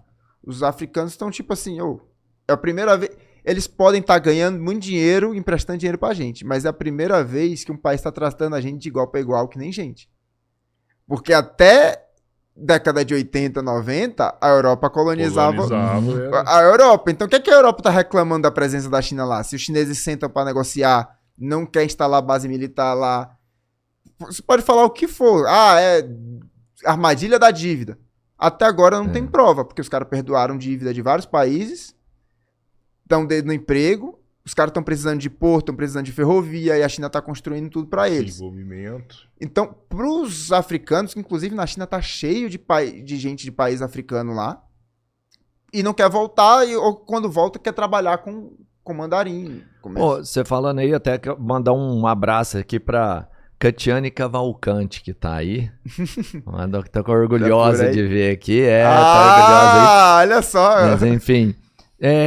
Você tem percebido que a China, depois que teoricamente abriu para o comércio, abriu para as pessoas também de outros países? Você tem visto, igual você falou, o pessoal da África, o brasileiro a gente viu que tá trabalhando bem lá. Como que tá recebendo todo mundo mesmo? Aí é quando a gente coloca a prova se a China tá socialista mesmo ou não. Porque teoricamente o socialismo é para você abrir fronteiras. É para você não ter país. Igualar, né? E aí a China até então tá indo nessa direção, porque ano passado, ou foi 2024 já, que a China isentou brasileiro de visto 30 dias e tá colocando um monte de país nessas listas sem necessidade de reciprocidade. Todos os do BRICS já têm esse benefício, né? Mas eles estão colocando um monte de país novo que não exige reciprocidade. Ó, vou te dar aqui o visto de graça para você vir. O que a galera na China, os estrangeiros estão reclamando, mas normalmente é europeu que reclama, tá dizendo que antes da pandemia valia mais a pena ir morar na China e trabalhar na China do que depois. Por quê? Porque agora os salários da China não estão mais altos como antes. Antes eles estavam muito mais com vontade de trazer estrangeiros, oferecendo altos salários. Você fala, pro estrangeiro era mais atraente. Isso. Pro chinês continua bom, né? Bom. Entendi. O que acontece é que o europeu ganha em euro. Uhum. Antes valia a pena ele ir para a China, que o salário ainda estava valendo a pena. Sei. Só que depois de um tempo para cá, o chinês botou um freio nisso, porque você tem que se adaptar à cultura, tem que fazer um esforço para aprender o idioma. Você vem para cá, não vou te dar tantas regalias, porque os chineses estavam ficando chateados que para ser estrangeiro estava melhor do que ser chinês dentro da China. Entendi. E aí a própria população chinesa tava reclamando isso com o governo. Reclamando. Tá então, dando pão nosso pra... Né? Não, porque tem gente que fala que não pode reclamar, né? Não, o salário deles estão maior. Então o que a China tá fazendo? Não, agora a gente vai botar um salário mais compatível com o mercado chinês. E aí, para países do sul global, Brasil e países africanos, ainda tá muito bom o salário de lá. Porque tá é real, né? Não é dólar. Lá os caras recebem em euro, né? RMB. Porque a moeda deles, quando compara, tá na faixa de 20 mil RMB, 30 mil RMB por mês. Isso tá ótimo. Se você pega um cargo de gerência de uma fábrica, alguma coisa assim. Agora... É assim, pra galera entender. Você vai ganhar 20 mil lá, é como se você estivesse ganhando, sei lá, 18 mil aqui no Brasil. Pro europeu, né, se ele estiver ganhando 20 mil lá, como a diferença é de uns 5 reais, ele tá ganhando 3 mil euros, que é um salário que ele consegue ganhar no país dele. Isso. Né? Eu quero retroceder mais um pouquinho para voltar pro conflito do Irã, Israel e Estados Unidos. A gente tá na Terceira Guerra Mundial aí para acontecer, né? É óbvio que o foco é a China, né? Os Estados Unidos atacam o Irã, mas com a intenção de tirar um grande parceiro da China. Eu já falei aqui, na minha cabeça, atacar o Irã é um ataque direto ao BRICS, né? Ontem eu conversei com uma pessoa do BRICS, um amigo nosso lá na China, perguntei se eles estavam preocupados, ele falou, cara, é lógico que a gente tá preocupado. Só que ele me falou uma parada interessante, falou assim, mano, só que o pessoal tá achando que vai ferrar a China por conta do petróleo do Irã, e ele me mostrou umas contas ali. O petróleo do Irã representa 1,5% da energia que a China importa, assim, né? Porque ela investiu muito em energia verde, né? Ela tem a sua própria produção de energia, ela negocia petróleo com outros países, mas ainda assim eu fico assim, porra, velho, mas eu acho que a China tem que se pronunciar, porque é um ataque direto ao BRICS, a fragilidade que traz pro BRICS isso daí. Eu concordo contigo, porque, assim... Aí é um achismo meu, né? Eu não sou analista político, mas eu acho que o ataque dos Estados Unidos no Irã é muito mais para desestabilizar a região que a China estava ganhando influência do que atacar a China diretamente. É um ataque à China indireto.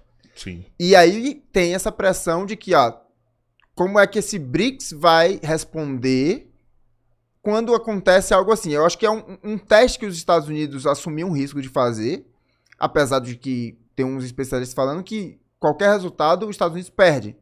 No final aí, seja o Irã contra-atacando, seja o Trump tendo que recuar da guerra, se o negócio quer realmente esquentar. Se ele tiver que ir para a guerra também tem muitas consequências negativas, se envolver os outros países. Então, assim, foi uma jogada dos Estados Unidos muito arriscada que provavelmente vai dar muito resultado negativo para eles.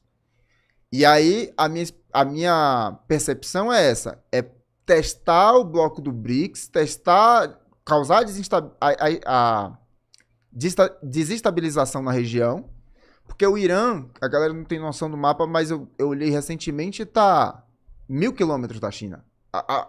O ponto mais próximo da China para o Irã é só 1.000 quilômetros de distância. Uhum. Então ele tá chegando muito perto ali.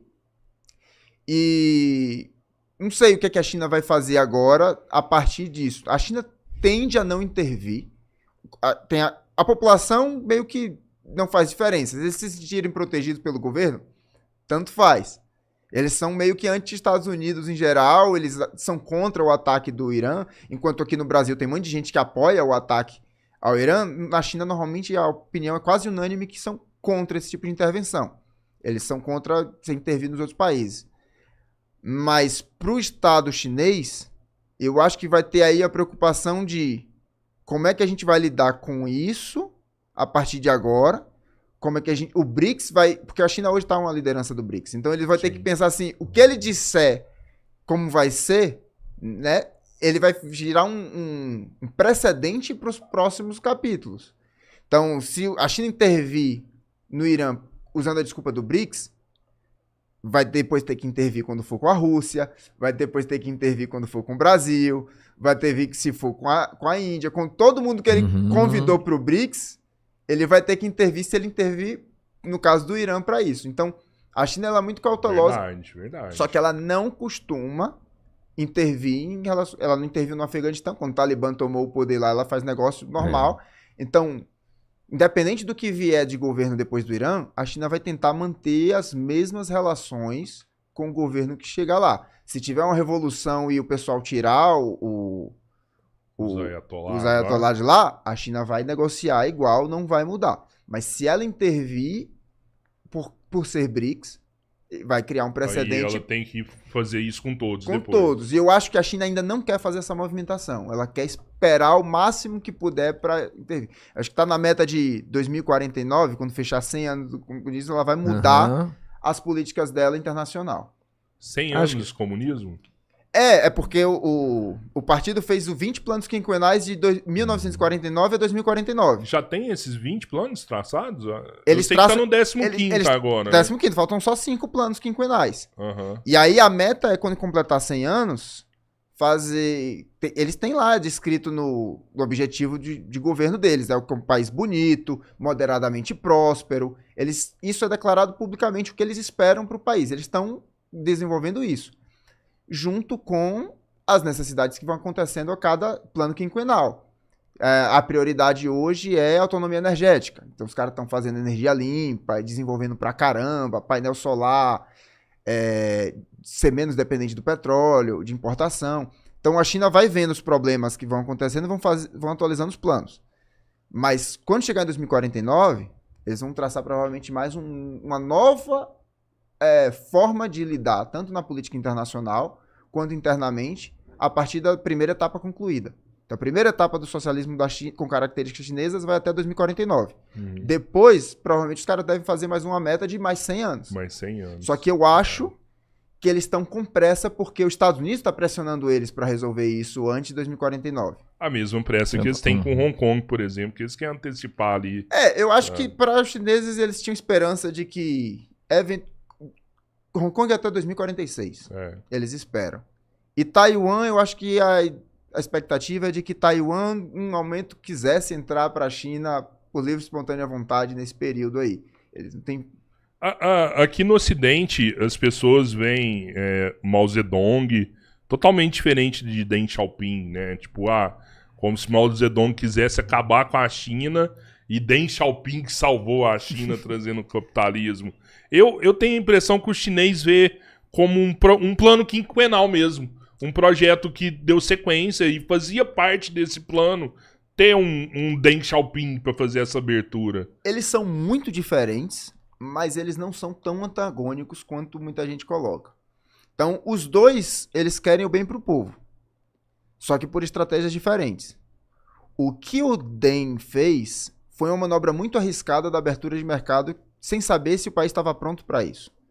Mas eu comecei a ver Mas ele começou por cidades pequenas ali, né? Não abriu a China inteira. Mais ou menos. Porque assim, o Mao, ele tinha a preocupação de atender toda a população urgentemente. Era analfabetismo, era reforma agrária, era o que o povo não tinha, ele queria que o Estado oferecesse tudo. Todos os grandes problemas, ele queria erradicar tudo que tinha de câncer ali, de problema dentro do... Só que às vezes a China não tinha talvez uma capacidade estrutural para fazer isso de uma vez. Na verdade não tinha, tanto é que teve muito sacrifício, né? Ele aceitou o sacrifício, vamos pensar. Uma coisa que eu ouvi dos chineses é o Mao, ele era um bom líder, mas um péssimo economista. Ele não entendia de como funcionava a economia. Então muitas coisas ele fez com os pés pelas mãos ali. E aí, sim, ele tinha essa urgência, e o fato dele, vamos dizer assim, como a população chinesa vê a sinceridade nesse desejo dele do bem pelo povo chinês, é o que marca mais a personalidade dele. Ele foi o herói nacional porque ele quis de coração ajudar o povo chinês. Independente dos erros e acertos que ele fez lá, a galera entende que sem ele nada disso teria acontecido, e ele foi quem puxou a coisa pra avançar. Quem pôs no trilho, né? Foi ele. Então, assim, por isso que ele tem o quadro lá gigante em homenagem, a moeda tá com a cara dele, porque por mais que hoje, olhando pra trás na história, rapaz, isso aqui que ele decidiu não foi tão legal. Foi merda. Mas o povo, isso não pode ter força o suficiente pra pagar o mérito dele. E o governo mantém a imagem dele de positiva. Já o Deng é o seguinte: ele pega, o Mao morre, você tem um período de desestabilização dentro do Partido Comunista. O Deng, que era uma oposição ao Mao durante o Mao em vida, ele consegue chegar no poder depois. E aí eu comecei a ver um documentário sobre o Deng Xiaoping, produzido pela própria China, pela CCTV, mostrando toda a trajetória do Deng, construção de lá. E eu só vi, mas eu não consegui terminar ainda, porque é todo em mandarim, vários episódios gigantescos. Mas uma história completa mesmo.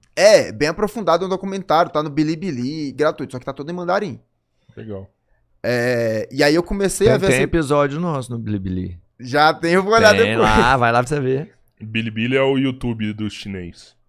Aí eu comecei a ver esse documentário e o Deng, ele justifica o seguinte: ele vê o desenvolvimento na década de 70 de Singapura, Coreia do Sul e Japão, com a indústria lá. Tudo bem que estava sendo financiado por muita empresa americana, muita coisa de fora, mas ele vê assim, pensando na classe trabalhadora. O trabalhador japonês estava começando a ter acesso à televisão, começando a ter acesso à geladeira, e ele começou a olhar para a China e falou assim: se a gente for ter que desenvolver tudo do zero nessa economia fechada, os caras não vão ter acesso a isso que a gente quer. A gente quer que o povo chinês tenha acesso à geladeira. Na década de 70 não tinha. Mas como é que você faz isso? A gente não tem tecnologia para produzir do zero. Vamos abrir economia, vamos botar as indústrias aqui, e o trabalhador chinês vai ter condição de alcançar isso, de comprar esse tipo de coisa. A gente vai ter que produzir aqui em escala, e aí foi feito várias estratégias, só que isso era muito arriscado. Você deixar muita coisa do Ocidente entrar de vez, num país que as pessoas pensam que é muito controlador, mas não tinha controle, bicho. Não tinha telefone para falar do interior. Como é que o Estado, o Partido Comunista, controlador de tudo, vai lá e controlar o que acontece no vilarejo? Lá do negócio, os caras mal tinham telefone instalado, não tinha estrada, não tinha praticamente nada na década de 70 ainda. Eu vi um filme de 2008, que é chinês, é um humor bem leve, mas ele retrata uma menina que sai do interior para Xangai, liga pro pai, não tem telefone no interior dela. Como é que ela manda mensagem pro pai? Ela grava uma fita cassete no gravador, a voz, bota no correio e manda pro pai. Aí o pai lá tem uma fita cassete e ele escuta. Isso é um filme de 2008. Pra tu ver, tinha cidades na China, no interior, que não tinha telefone público pra ligar. A galera não tem essa noção de como era o interior da China em 2008. Imagina a década de 90, Aquele episódio de Tiananmen mesmo, que o cara sumiu. A China não tinha esse controle que as pessoas imaginam que tinha. Você não tem tecnologia mínima, não tinha estrada, não tinha telefone. Então, assim, é uma realidade numa extensão territorial maior do que a do Brasil. Uhum. Não tem como você falar que era assim. Talvez ele tivesse o controle em Xangai. Em Pequim. Pontos específicos poder. Mas lá no interior, os caras não tinham esse controle todo que as pessoas imaginam, não. O Partido Comunista contou com muita sorte para as coisas acontecerem do jeito que eles planejaram. Sorte é estar pronto, preparado para o momento. Isso é a sorte. Passa lá, você tá pronto, preparado. Isso é a sorte. Eles estavam prontos, né? Ó, o engenheiro Vitor Vieira mandou um superchat aqui e falou: conversa boa. Tá me tirando muitas dúvidas sobre a China. Cara, eu vou falar isso aqui, às vezes eu sei que vai ter gente que vai ficar contrariado comigo.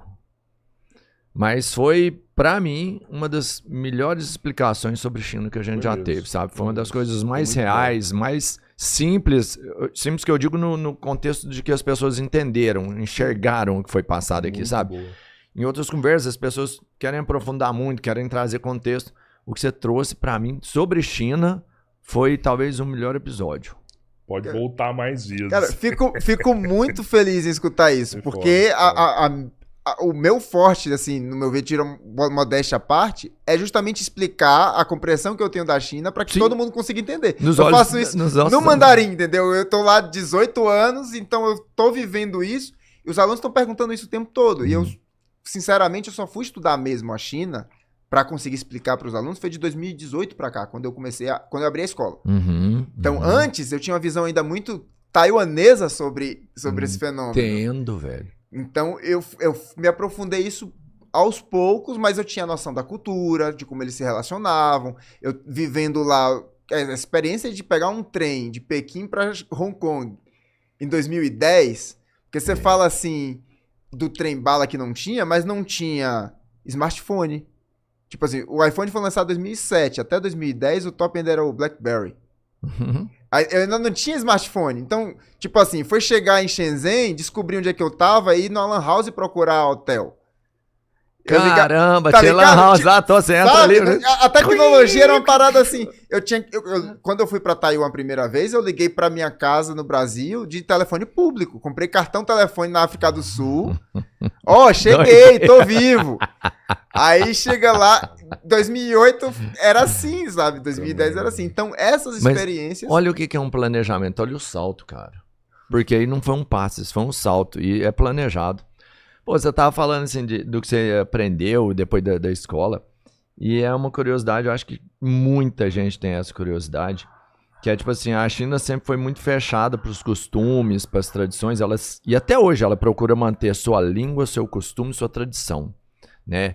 E pra você fazer isso, meio que você tem que se blindar para que não chegue lá uma introdução de costumes americanos, por exemplo, de filme e tudo mais. Como que é que a China vê hoje a entrada de novos costumes? Eu vou te perguntar especificamente, por exemplo, da capoeira. Como é que você joga capoeira no meio da China ali? Tem um problema? Pode? Você entende? Pode fazer isso lá? Uma outra cultura sendo divulgada ali dentro? Começar com uma frase chocante pra muita gente. O meu grupo treina capoeira numa sede do Partido Comunista. Tá.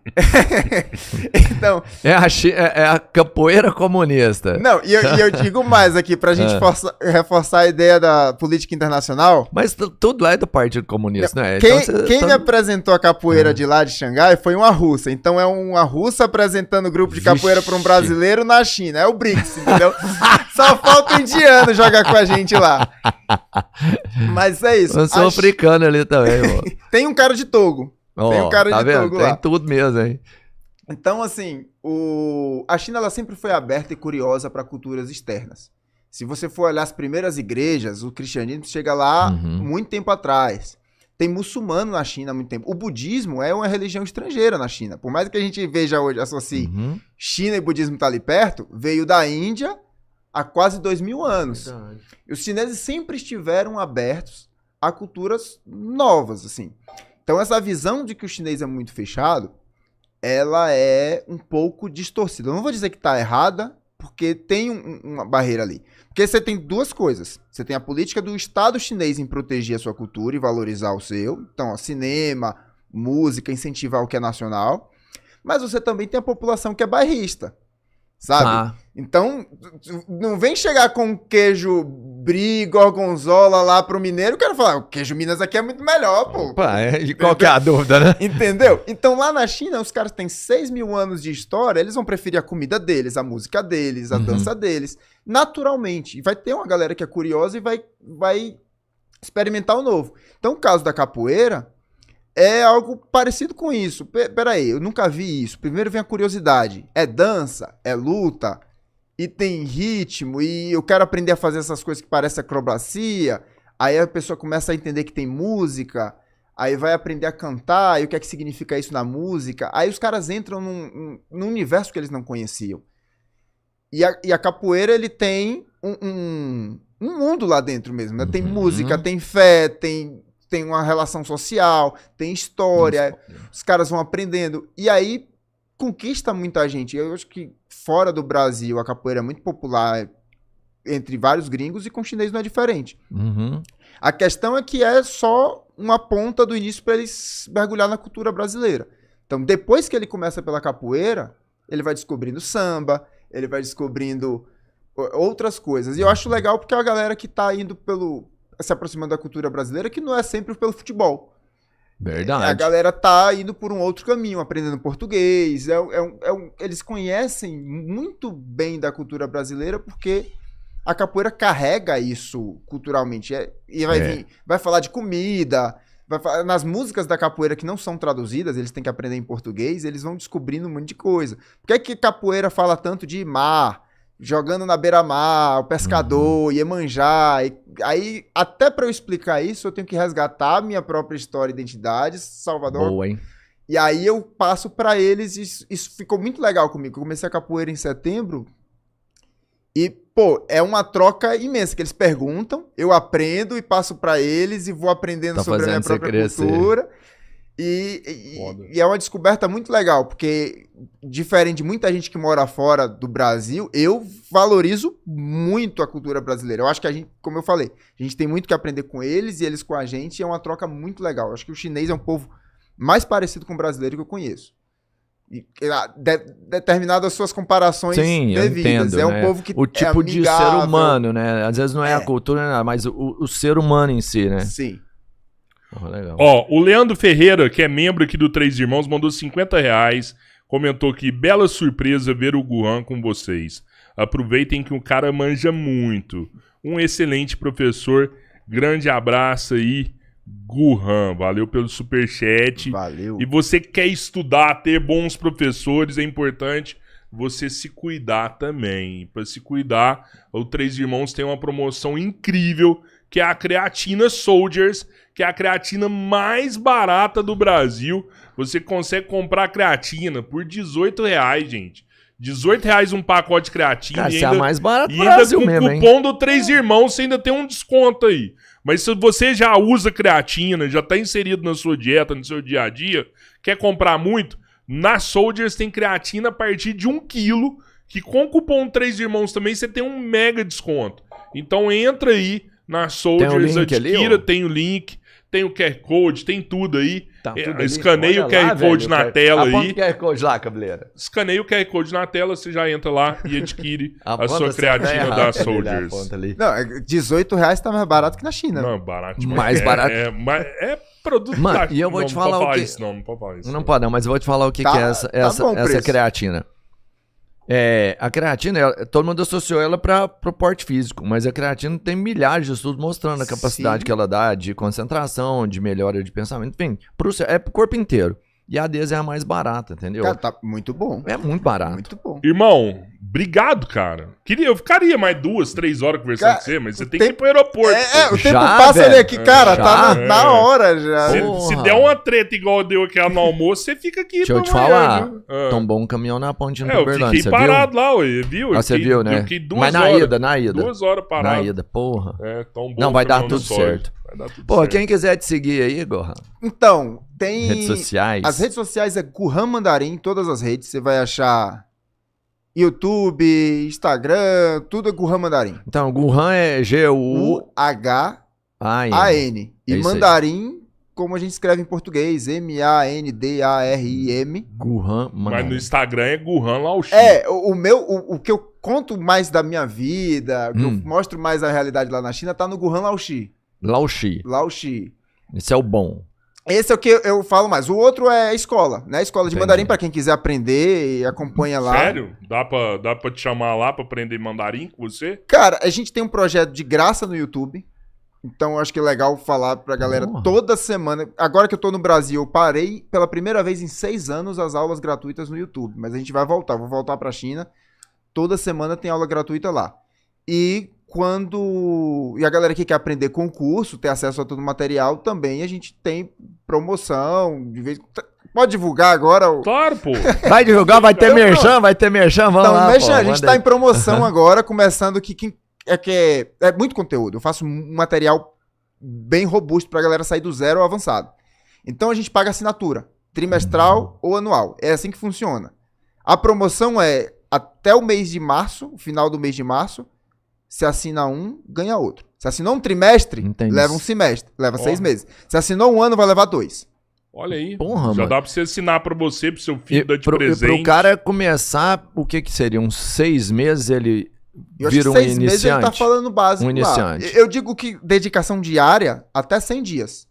Entendi. 100 dias, você se vira ali na China, não passa tanto perrengue. E aí uma no viagem que curso, nem vocês é o fizeram. que você falou, aí você tem aulas lá com você pra tirar dúvida, esse negócio aí, tem uma assessoria foda mesmo. A gente tem encontro de conversação toda semana com outros professores, tem encontro de leitura, tem mentorias uma vez por mês comigo, tem a aula ao vivo que eu faço no YouTube que é complementar e tem uma cacetada de vídeo aula lá pra pessoa ir estudando no ritmo dela. Correção de lição de casa e tudo. A pessoa paga a assinatura ou mensal, ou trimestral ou anual. E essa promoção é Pode botar um cupom do Três Irmãos.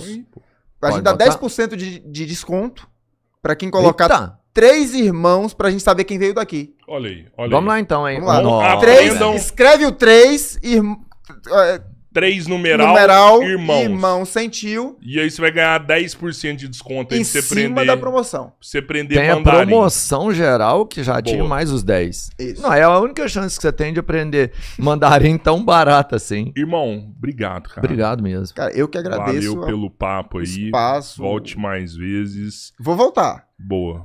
Vou lembrar a galera também que talvez não tá na agenda. Tô conversando com o Rubão. Talvez amanhã a gente faça um episódio aí no período da tarde, falando do Irã, né? Desse conflito aí que tá rolando aí com Estados Unidos, Israel e Irã. Mas eu aviso vocês até o final do dia nas nossas redes sociais. Comentem o que vocês acharam do episódio, deixa o like, se inscreve, ativa o sininho pra você lembrar da live de amanhã, tá bom? É isso aí, galera. Valeu. Obrigadão. Brigadão. E quando vocês forem na China de novo, a gente se vê. Vamos na churrascaria. Fui. Valeu.